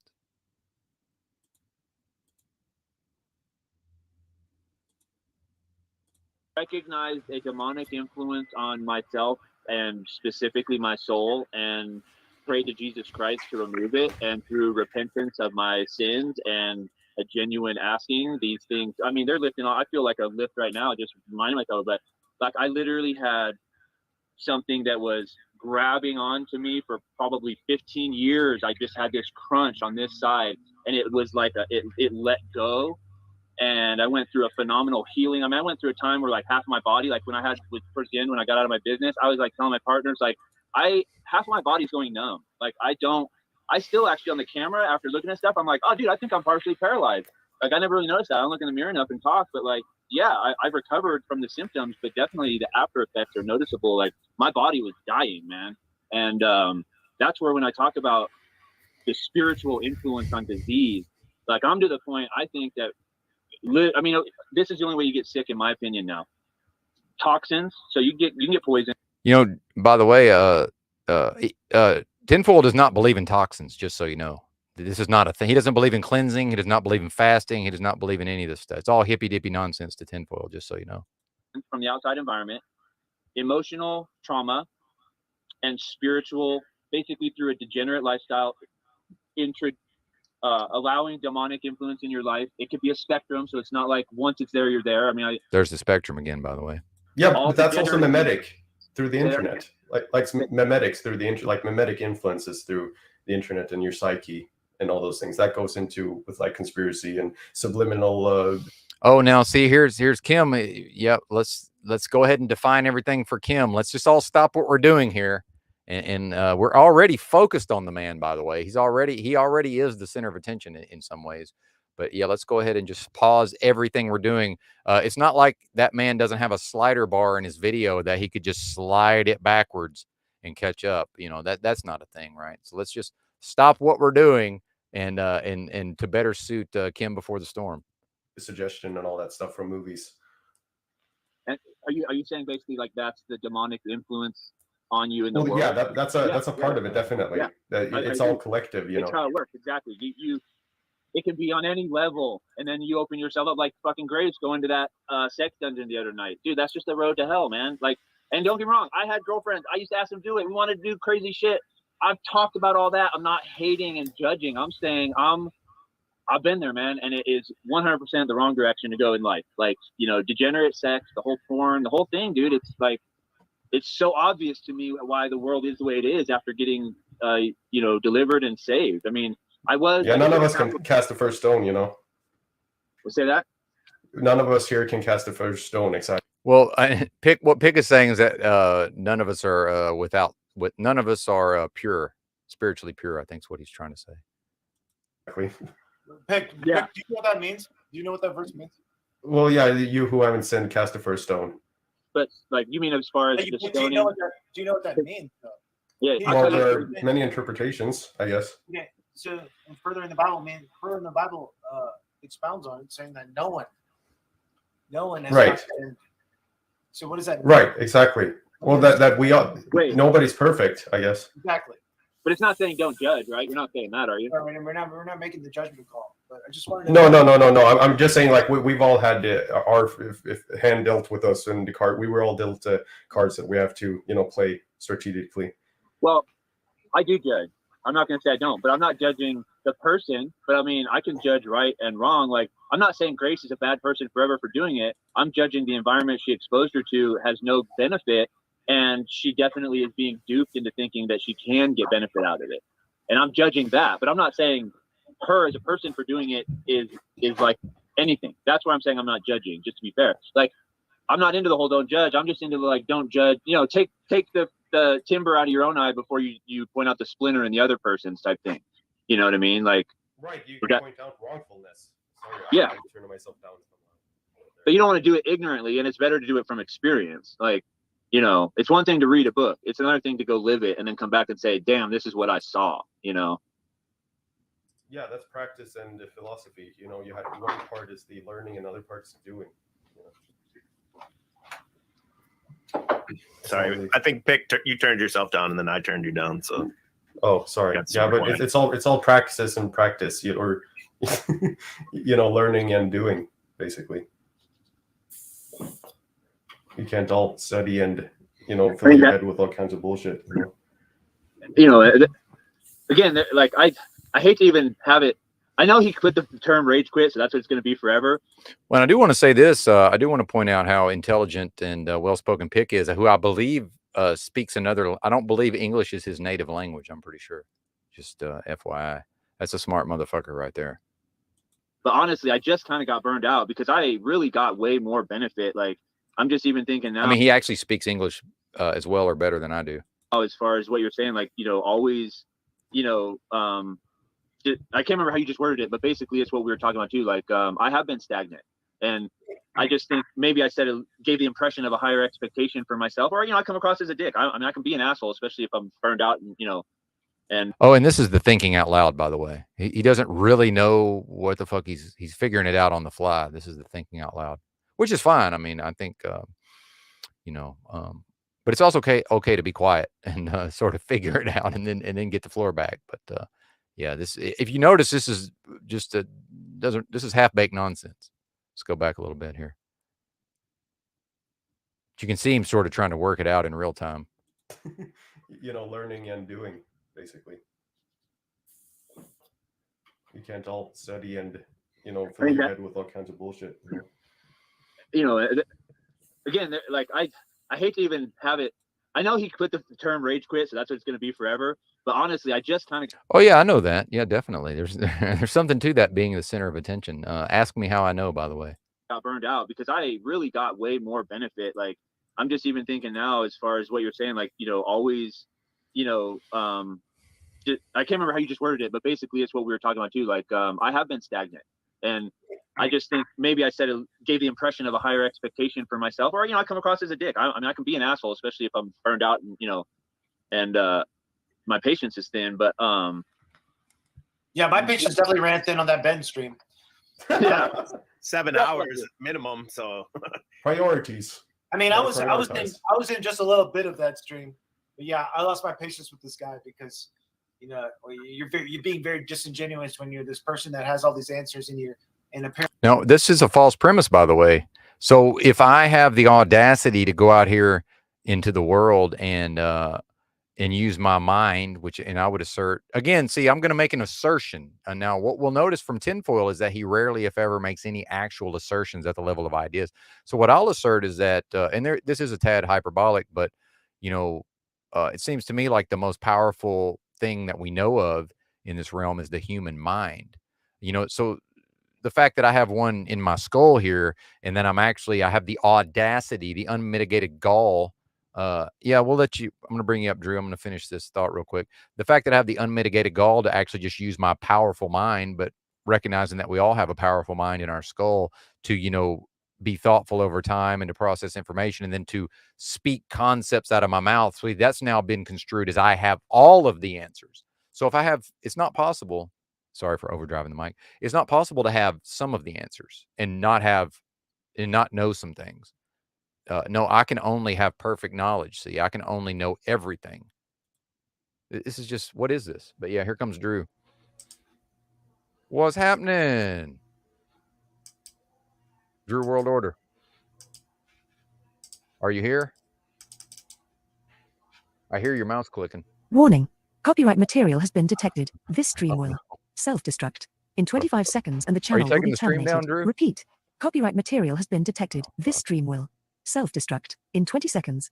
The channel Benton JA will cease to exist. These YouTube streets ain't one to be fucked with. On Wednesday, 10, 9, 8, 7, 6, 5, 4, See, I don't know how this works. 3, It will be funny 2, if we actually, the 1. whole thing just disappears, won't it? Wow. That was funny. He had me worried there. I'm like, wait a minute. Drew World Order, ladies and gentlemen. Yeah, he knows a lot more about how this works than I do. But thanks to Drew. Thank you, Drew, for not striking the channel and for allowing us to play your content. That was a very humorous way for Drew to point these things out. Thank you, sir. Now, no one can ask you questions. And When did I say no? You tinfoil. When did I say no one can ask me questions? I'll probably do a Q&A one day. I didn't know that there was any interest in people asking me questions. That also, by the way, not the format of the live streams. Is not ask Benton questions. So already, once again, yet another false premise. apparently is that's out of bounds. That definitely seems to be a trigger for him. Like, it's clearly how things went south with him and I, and he's clearly got history with you. Don't ask me questions. How Yeah, lunatic not was even that? clarification. It's not. Well, I do have a screenshot I could show Kim in relation to that comment. I do have a screenshot. Even like a pushback. I was literally just like trying to say, hey, did you mean this by this? And it's like, fucking wait till I'm done. If I don't clarify when I'm done, then tell me. I'm like, dude, Yeah. If we're not on the same page and you keep talking, what now? I got to rewind 5 fucking minutes of you. Whereas if I clarify it real quick right now, we can figure it out. Back to the trust, by the way, what he's referencing here is when I was abstractly working with several concepts. I was using abstraction, and I had about 3 balls up in the air that I was juggling. And I don't know, maybe people think I can somehow do all of this effortlessly. It's not. Like, I'm focused in, I'm locked in. I'm literally juggling 3 fucking balls abstractly. And I mentioned one of the balls I threw up in the air was called Jack Talcott, right? But that was the larger concept. So what I did was I took a little piece. Pardon me, I'm still working on this audio. Back off the mic a little bit. What I did was I took a little piece of the larger concept of Jack Talcott and I referred to it and I threw it up in the air. But here we're back to the lack of trust. Kim, before the storm, did not trust me. Now, while I'm juggling, I hear him mention that he doesn't know who Jack Talcott is. And I'm trying to indicate in the moment, hey, I'm going to circle back around to that, but let me finish juggling these balls. And then once I'm done and all the balls are back in my hand, then I will happily circle back and we can talk about Jack Talcott. But now here's the narcissism is, see, all of these concepts that I'm throwing up in the air and juggling, those only exist in relation to Kim before the storm at the level of his psychology. So now the fact that literally every single person, most likely 80%, 75% of the people watching and the people who would watch later, they know exactly what I meant when I referenced Jack Talcott. But Kim before the storm didn't know. But again, literally, and I will go find this video. I have this somewhere. I will go and find it. Would not permit me to finish making my point. We had to stop everything. And then so that Kim before the storm could relate to Jack Talcott. Now, me, instead of having a lot of patience with him and just being very gentle, that's where the triggering occurs. Because now I'm like, hey, man, don't you see me juggling here? And it's like he's poking me in the ribs while I'm juggling. Yeah, it is annoying, sir. Yes, that is annoying. Absolutely. me, that doesn't make sense. How dare you? How dare you make him clarify? How dare you? How dare you, sir? How dare you provoke this trucker who's spewing nonsense on a stream for 11 hours at end? How dare you ask him a question? By the way, spewing nonsense, I'm pretty sure I can demonstrate that I'm not. But when does Tinfoil put out content of him speaking at length? Now, I have seen some of his live streams, but, you know, I don't know that I've seen him just addressing an audience, you know, in a long format. I'm not aware, especially solo, I'm not aware of him doing that type of content. But, you know, I guess the people that can do it, such as myself, we go ahead and do it. And the people who can't, well, I guess then he's just relegated to the sidelines. And what do they call that? Monday morning quarterbacking? Goodness gracious, I forget my manners. You know, that's insane to me. That's fucking insane to me. That's schizo. That's schizo. Gassing the dude up, schizo. Autistic. I also, this is the bone I am going to pick with Benton, though. Since we want some drama, he agreed. I was like fucking taking a nap, and I'd hear my name every once in a while. I tried to listen, but I do remember now hearing where JG was like, yeah, but Kim was gaslighting me on something. What the fuck was it he was talking about? Weren't you in there? Well, yeah, that's the thing is, Kim, before the storm, he does things like gaslight people. He does it so effortlessly and without a second thought that he really doesn't even remember. And I honestly don't either, but he was absolutely attempting to gaslight JG. There's no question about that. The church story. And I've got that video somewhere also. It's just like, you know, at what point am I going to take the time to actually go through all of this stuff? Yeah, the church story. And I was just asking questions about his fucking story. Oh, see, now he's the same. See, now he's like tinfoil. I was just asking questions. These people can't answer questions. I was just asking questions. It's all very innocent. I'm just this innocent person out here. Do you see what these people are doing to me? I'm just asking questions. It's all very innocent. See, now he's all of a sudden the same as tinfoil. He's actually adopting. He's mirroring tinfoil. We see all of this, buddy. We see all of this. And it says nothing about us, by the way. Yeah, Benton is this and Benton is that. Yeah, Benton is putting it out on display. It's pretty obvious by now what's going on with Benton. I'm more interested in what's going on with these folks. It's all very innocent. I'm just a pure being asking questions. I can't answer my questions. Sorry. And then he's actually mirroring Tin's behavior. I mean, this is sick, man. Weren't you in there? The church story. Yeah, the church story. And I was just asking questions about his fucking story. I'm just asking questions. I'm like literally trying to, like, if someone's telling you a story, you want to build it in your head, right? Like you're telling. Well, see, here's how I know you're not autistic, because not only do I not build something in my head, I literally can't follow a story. I don't know if y'all know that. When somebody tells a story, I don't have any fucking idea what they're talking about. I literally can't follow the fucking story. So you're just assuming that no. Now, most people, I think, follow along probably in a particular format to a story. I don't know what the fuck they're talking about. I need to be told, basically, any story can always be boiled down into a one-sentence description of what actually fucking happened. If I'm told that one sentence first, then I can follow the story.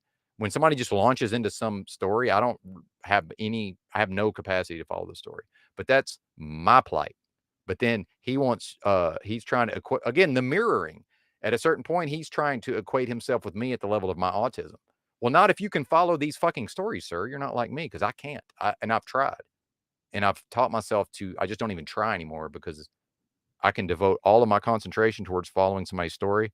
I can't make fucking heads or tails out of it. I would literally have to get out a fucking notebook and make notes. Yeah, seriously. Me something about. Kim? Are you talking about me, Kim? No, JB or JG. Okay. But then Benton agreed with JG that me asking questions about his story, the way, like, I mean, I guess I should retell it if you like, otherwise for the chat, just I'll try to, I don't want to get this wrong, but like basically JG was skateboarding and says he's famous from it. Well, I can't fucking I can't.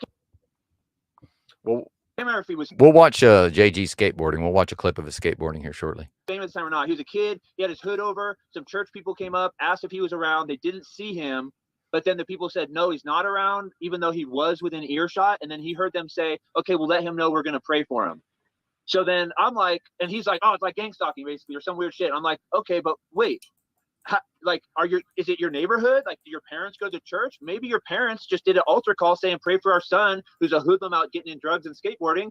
And then these people from his parish in the same, within a couple block radius are like, oh, there's some skateboarding punk ass kids. Let's go see if our fellow church members are like, I'm like, that's a logical way for this to happen. Right. Maybe it's supernatural. Maybe you are being gang stalked, bro. All I wanted to fucking ask was like, do your parents go to the same church as these people?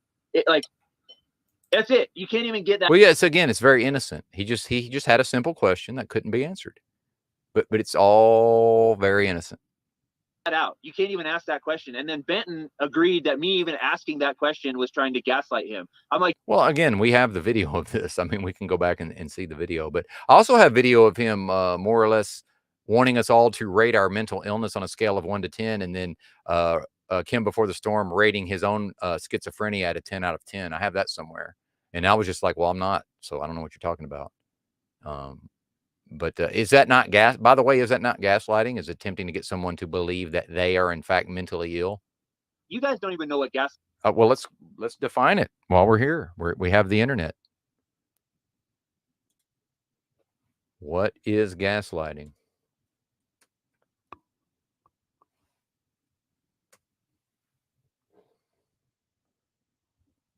Manipulate someone using psychological methods into questioning their own sanity or powers of reasoning. Okay. Good to know. Fighting is. I'm telling you, man, these guys are under this guise of intellectualized stupidity. That because they've seen so much truth or stuff online that they could sit here and sort of mimic it and sort of parrot it in their own way, but they fail to do it. And you can catch them in these regards. You catch them in these moments. These moments are very perfect in that regard. It's like, oh, this is common sense, you know? By the way, I literally say there's no such thing as common sense. So if he's applying this to me, then he's way off base, because I say, not only do I not ever use the term common sense, I literally say, well, there's no such thing as common sense, such that like on the job, I've had people had an expectation that I was going to perform some kind of task, but I was never explicitly instructed to do so. And then when they're trying to blame me, they say, well, it's common sense. And I say, well, actually, there's no such thing as common sense.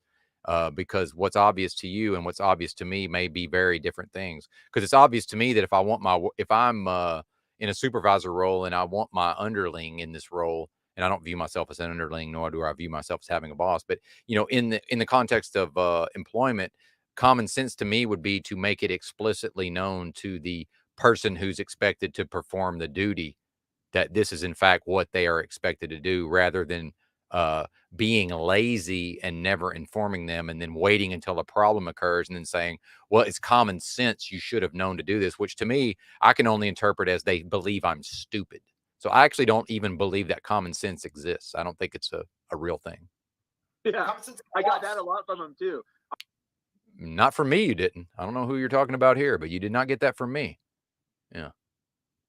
I'm like, I just want to understand, dude. I'm literally just trying to understand. Okay, if you just want to understand, then shut the fuck up and listen. I mean, then you can prove that you just want to understand.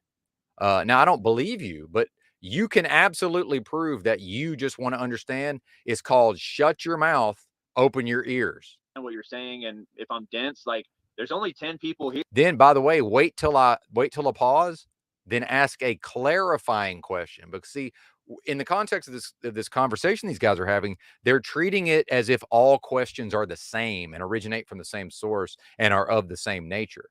See, it's absolutely possible for you to ask me a question that will clarify something I've just said. And in fact, much of my learning in the real world has been from listening and observing people who had a specific skill set and then asking that person a specific question.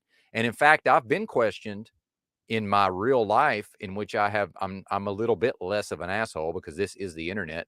But I will say this. I've told people before when they've asked me a very generalized question, I've said, well, I can answer any specific questions that you have, because that's one of the big ways I learn is I observe and think about a topic. Then, like, let's say I want to know something about diesel, how to be a diesel mechanic. I know EBT is somebody I can ask a very specific question and I can get an answer. See, in a context for a specific reason.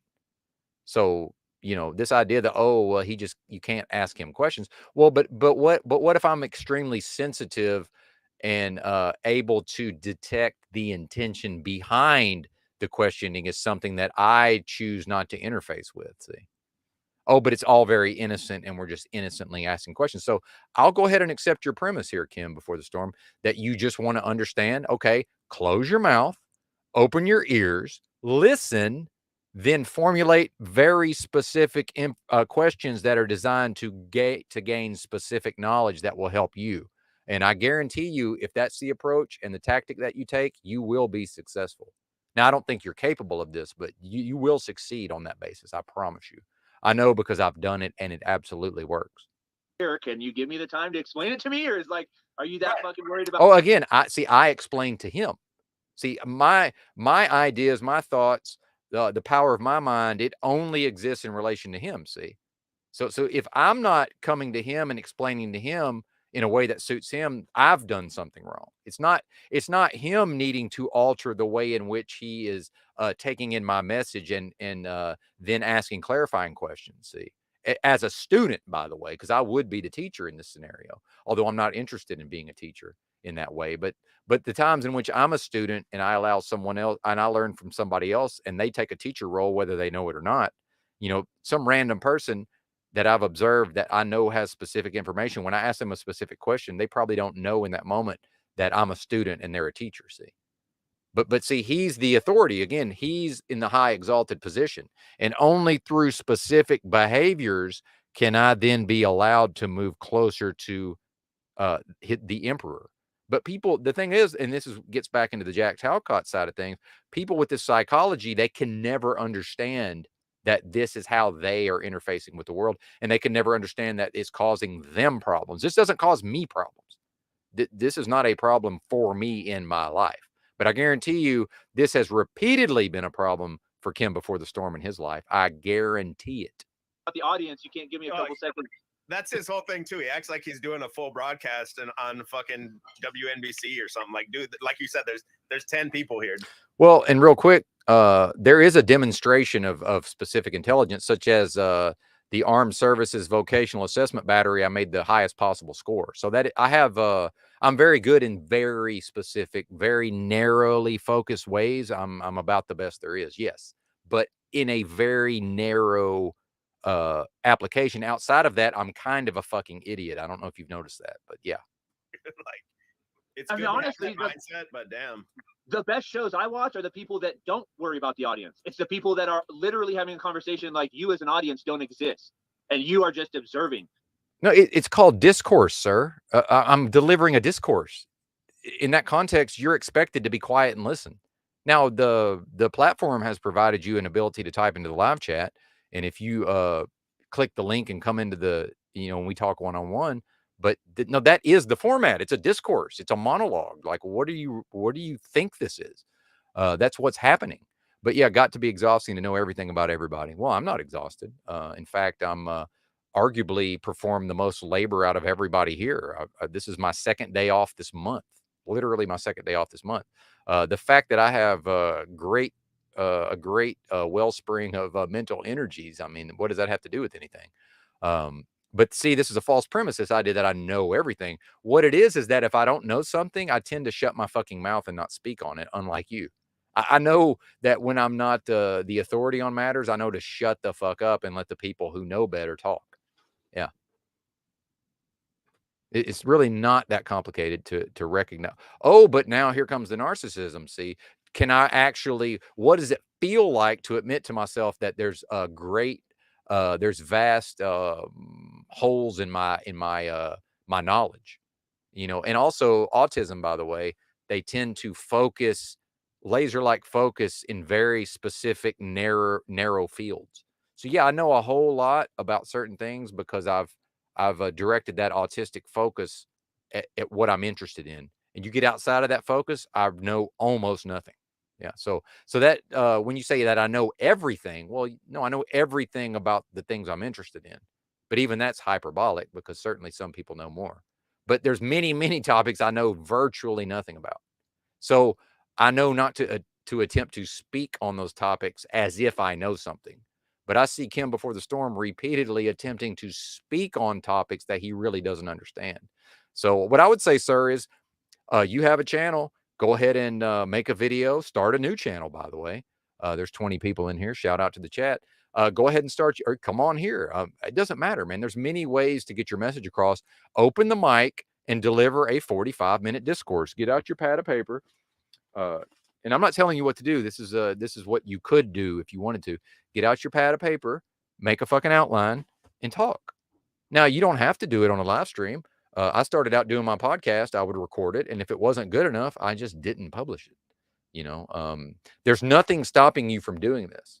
All of these avenues are available to you creatively, or you can continue to waste your time attempting to tear down what I'm constructing, which is what Tinfoil does. That's his MO.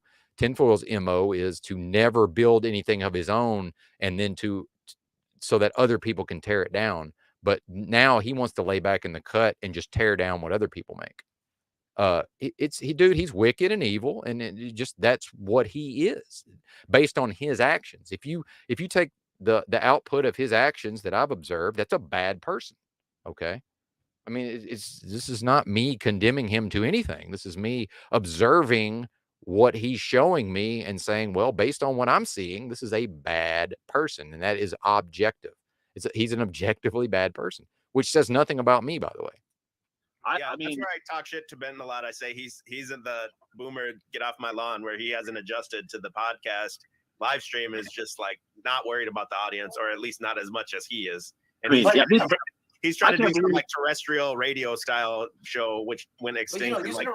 Drew, that's the format now. And see, this is where Drew and I disagree, but it's debatable. But no, that's what YouTube has adopted, that format. And you're right. I'm well behind the curve with the live streaming, and perhaps, you know, I'm starting to catch up, and maybe that's why I'm doing all these live streams. I'm working on my skills. And then I will say Drew is the person who got me into even watching live streams. In fact, he is right in that when I first encountered the concept of a live stream, because remember, I've been on the internet since '94, and I'm an early adopter of a lot of these things. You know, I tend to encounter these things before the general public. I was on YouTube as far as watching videos well before the general public. But when I first encountered the concept of a live stream, I found it annoying. I was like, this is, what's the purpose of this? It held no, it wasn't interesting to me. It wasn't something I was interested in. And in fact, it was Drew's Memphis Pyramid and the Crystal Skulls. That was the first actual live stream that I can remember actually being like, wow, this is cool. And I see what can be accomplished. I see some of what can be accomplished through this format. But he's right when he's referencing the talk radio stuff. Where I think he's wrong is that what he doesn't realize is that, and I think Truther Cop will back me up on this if he's still around, is that in fact, a lot of the YouTube content is adopting that format, whether people realize it or not. And please let me know if I'm wrong, Truther Cop, but I believe you do agree based on our interactions. 2005. He's going to remind you about how many views he had on the Joe Rogan message board. Well, we've already talked about Kim Before the Storm having 6 million on a short, so. I didn't give him shit, but I was laughing inside when he brought that up, hearing. But it really happened. So why would I care what these folks think about the reality that I had a very popular all-time top 10 thread on the Joe Rogan Experience message board, which no longer exists, by the way. You guys talk about how he brings that up all the time, but I did not give a shit about that at the time. I had 3 million views. 7 million, but. But he did use it to prove a bigger point. He wasn't just trying to show how big his dick was. He did have a bigger point that I did get, and it was relevant for what it's worth. He just really wanted to find any reason to work it in. But yeah, I don't want to make it sound like he just threw it out there like, hey, buddy, I'm this guy. He was proving a different point about like the psychology of people and his feedback from it that related to the story I was talking about at the time. What does Ben really know about the psychology of people when he's self-admitted? I know exactly what I'm able to demonstrate, sir, and whatever he's about to accuse me of cannot possibly negate my ability to demonstrate my expert level knowledge of psychology, but from a lay perspective. The fact that I'm a human being that exhibits characteristics over time that can be attacked and pointed out can never negate my ability to demonstrate my attainment at the level of knowledge. To being homeless and having 2 failed marriages. I mean, yeah, I probably learned about a lot about psychology living on the streets and also being married twice. it seems like to me the rap record is saying he doesn't understand human psychology at all to me. And he shouldn't be prescribing nothing to anybody. We're giving answers.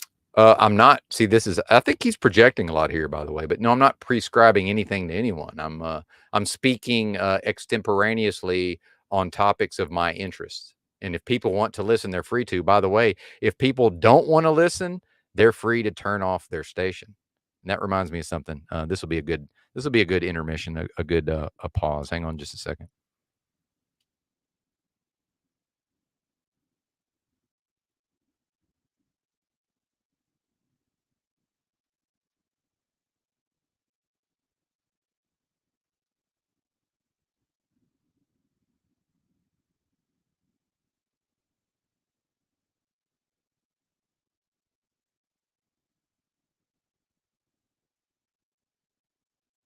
Mike, Francois Botha, 6-1 underdog.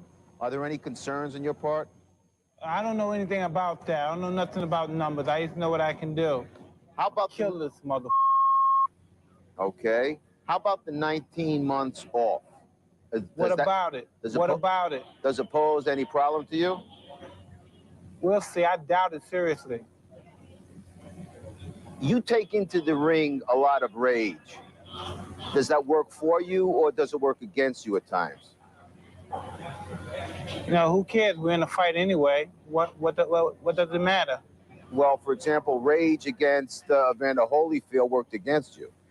Well, it. It's a fight. So whatever happens, happens. Mike, why do you have to talk like that?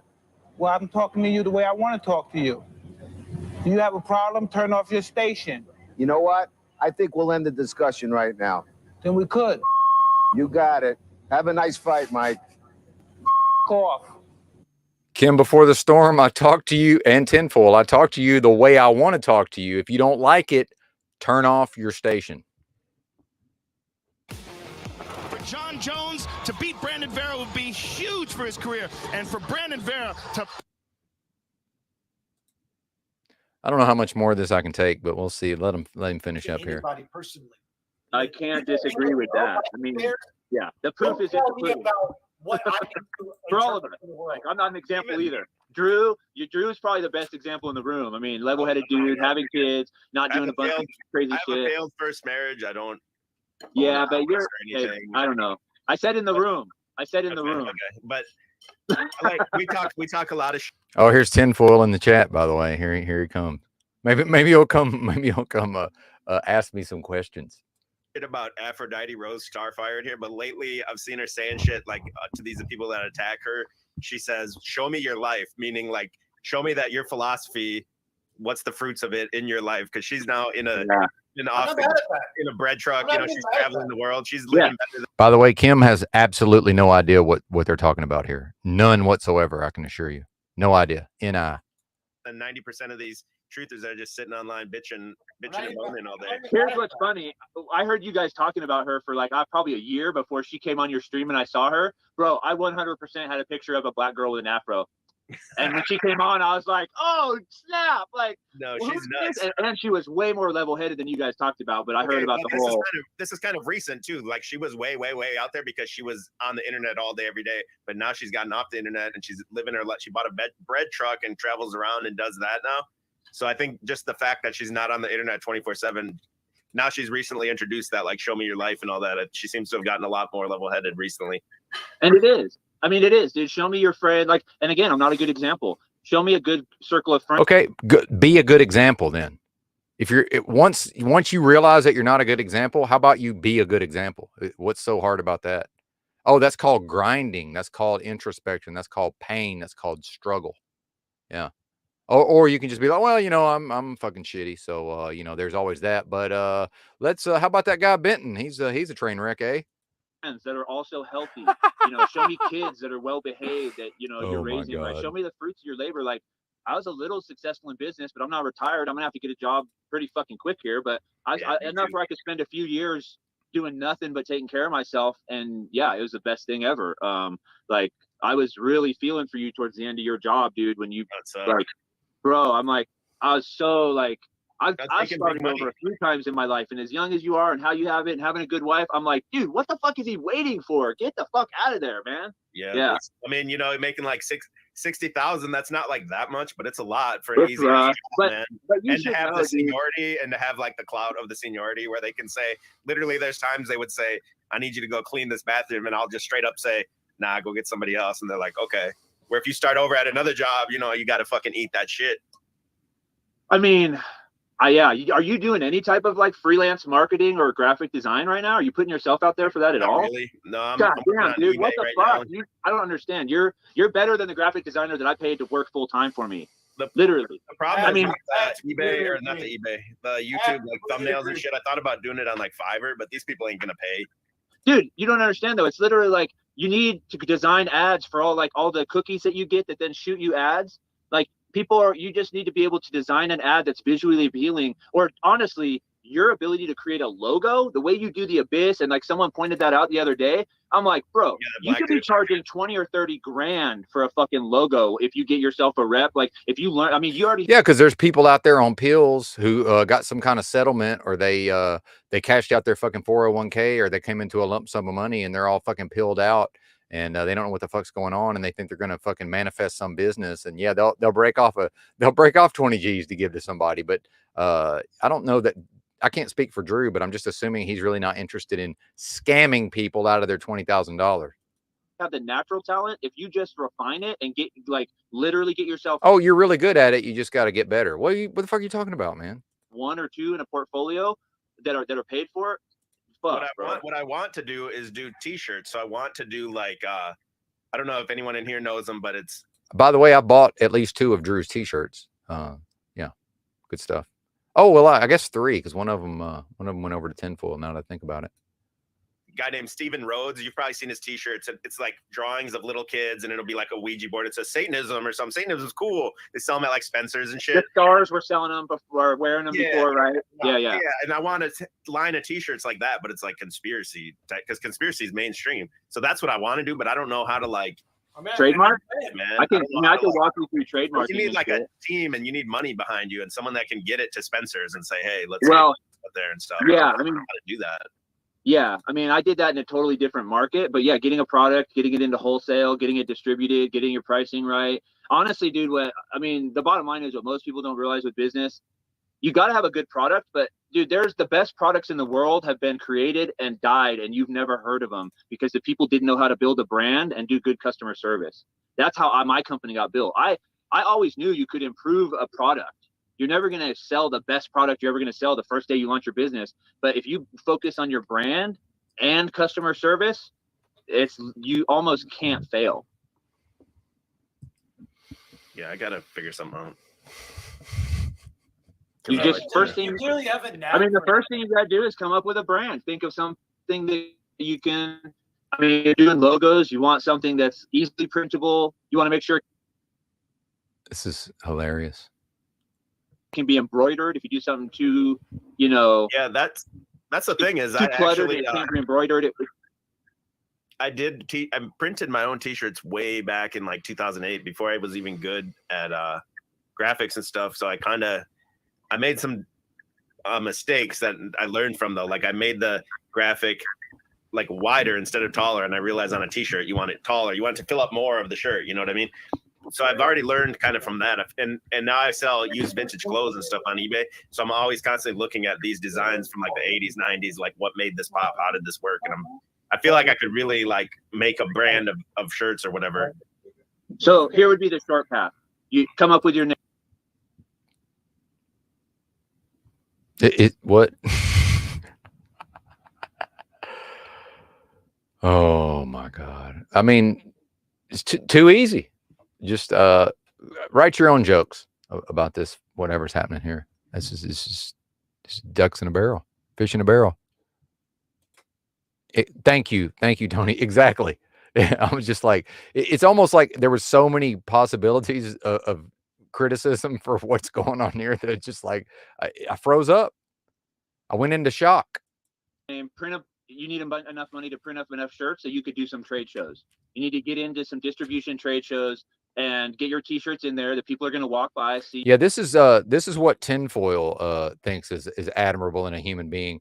Going to a convention center somewhere and giving a presentation like the ShamWow guy from the infomercials. He's basically describing an infomercial to us here. I mean, more or less. So yeah, but in which it's fine except for the part where I know tinfoil finds all of this just the fact that tinfoil's even managing to listen to this without interjecting, because believe me, he wants to. He absolutely wants to. This is not the kind of talk that tinfoil typically would entertain. Your art, see what you got going on. You're going to be able to need to deliver products, so you're going to have enough money. Like, they're not going to want to, if you're trying to get into like a real distributor, they're not going to pay you up front. You deliver the product and then they cut you a check. So you can get in, unless they really love your shit and they understand you're starting from the ground up, then you can get anyone to work with you. But the easiest way is to have 1,000 shirts, Well, I'm sold. Let me go ahead and join your upline, and I'll go ahead and see who I can sell this Quick Star or Amway to, and yeah, let's make some money. Thank you for coming to me with this fantastic business opportunity. I do appreciate it. Each one ready to go. What's that? It's expensive to print them unless you're printing like 20,000 of them or something like that. There's a point where hey, look right here. He's got the shirt on right here. Hey! See, that's a tight shirt. That's my favorite. I got so many compliments on this shirt. See, that's fucking tight, man. Oh, I never got this far. Who the hell is this? I don't even know who this is. Man. That's the one, bro. Yo, is that you, CBO? But the problem with that one is that's the actual Adventures of Babysitting logo that I just fucked with. So I would have to completely redesign it from the ground up. There's no intellectual property from the beginning in it. That's just clean, man. Yeah. That was a clean one. See, I could have a whole line of these types of shirts, and like I said, conspiracy is mainstream, so people know what Tartaria is. The people walking in Spencer's, they've heard of this shit. They've heard of chemtrails and all this shit. Chem? Yeah. Like, you can go to chalkbodyonline.com and order one of those hoodies right there. It's just Babylon. It's just fire. Yeah, that shit's tight, man. It's just fire. I like how it looks. It's for me. Yeah, man. Yeah, that's tinfoil. Yeah, he's this is his style. Yeah. Oh yeah, man. I like how it looks. I ain't gonna buy it now. Yeah, so you got the talent. I love the praise and everything, but I gotta shut it down. It's getting late for me. Oh yeah, Drew, by the way, is allergic to compliments. I don't know if y'all know that, but yeah, he's Drew is allergic to compliments. Not that there's anything wrong with that. What I'll probably do is I'll probably private this stream, and then I'm gonna take that first part and then combine it with the second part and re-upload it, so there's not two weird parts. But we'll see. We'll see what I do. Cool, bro. Thanks for that. Hey, see you never. Yeah, Thanks for helping us attack Benton, but we'll see you later. I was in here. Second half was the Benton reaction stream. It was great. And You ain't got to go home, but you got to get up out of here. appreciate everyone that was here. Peace out. Well, that was fun. Oh man, I'm wore out, man. I'm all bleary-eyed. I got to get a new prescription. But yeah, I guess that's enough for now. Maybe I'll start another live stream here in a bit if y'all want to chop it up. But I'm trying to avoid the 7-hour live streams, especially since I'm not driving. Thanks for watching. Bye.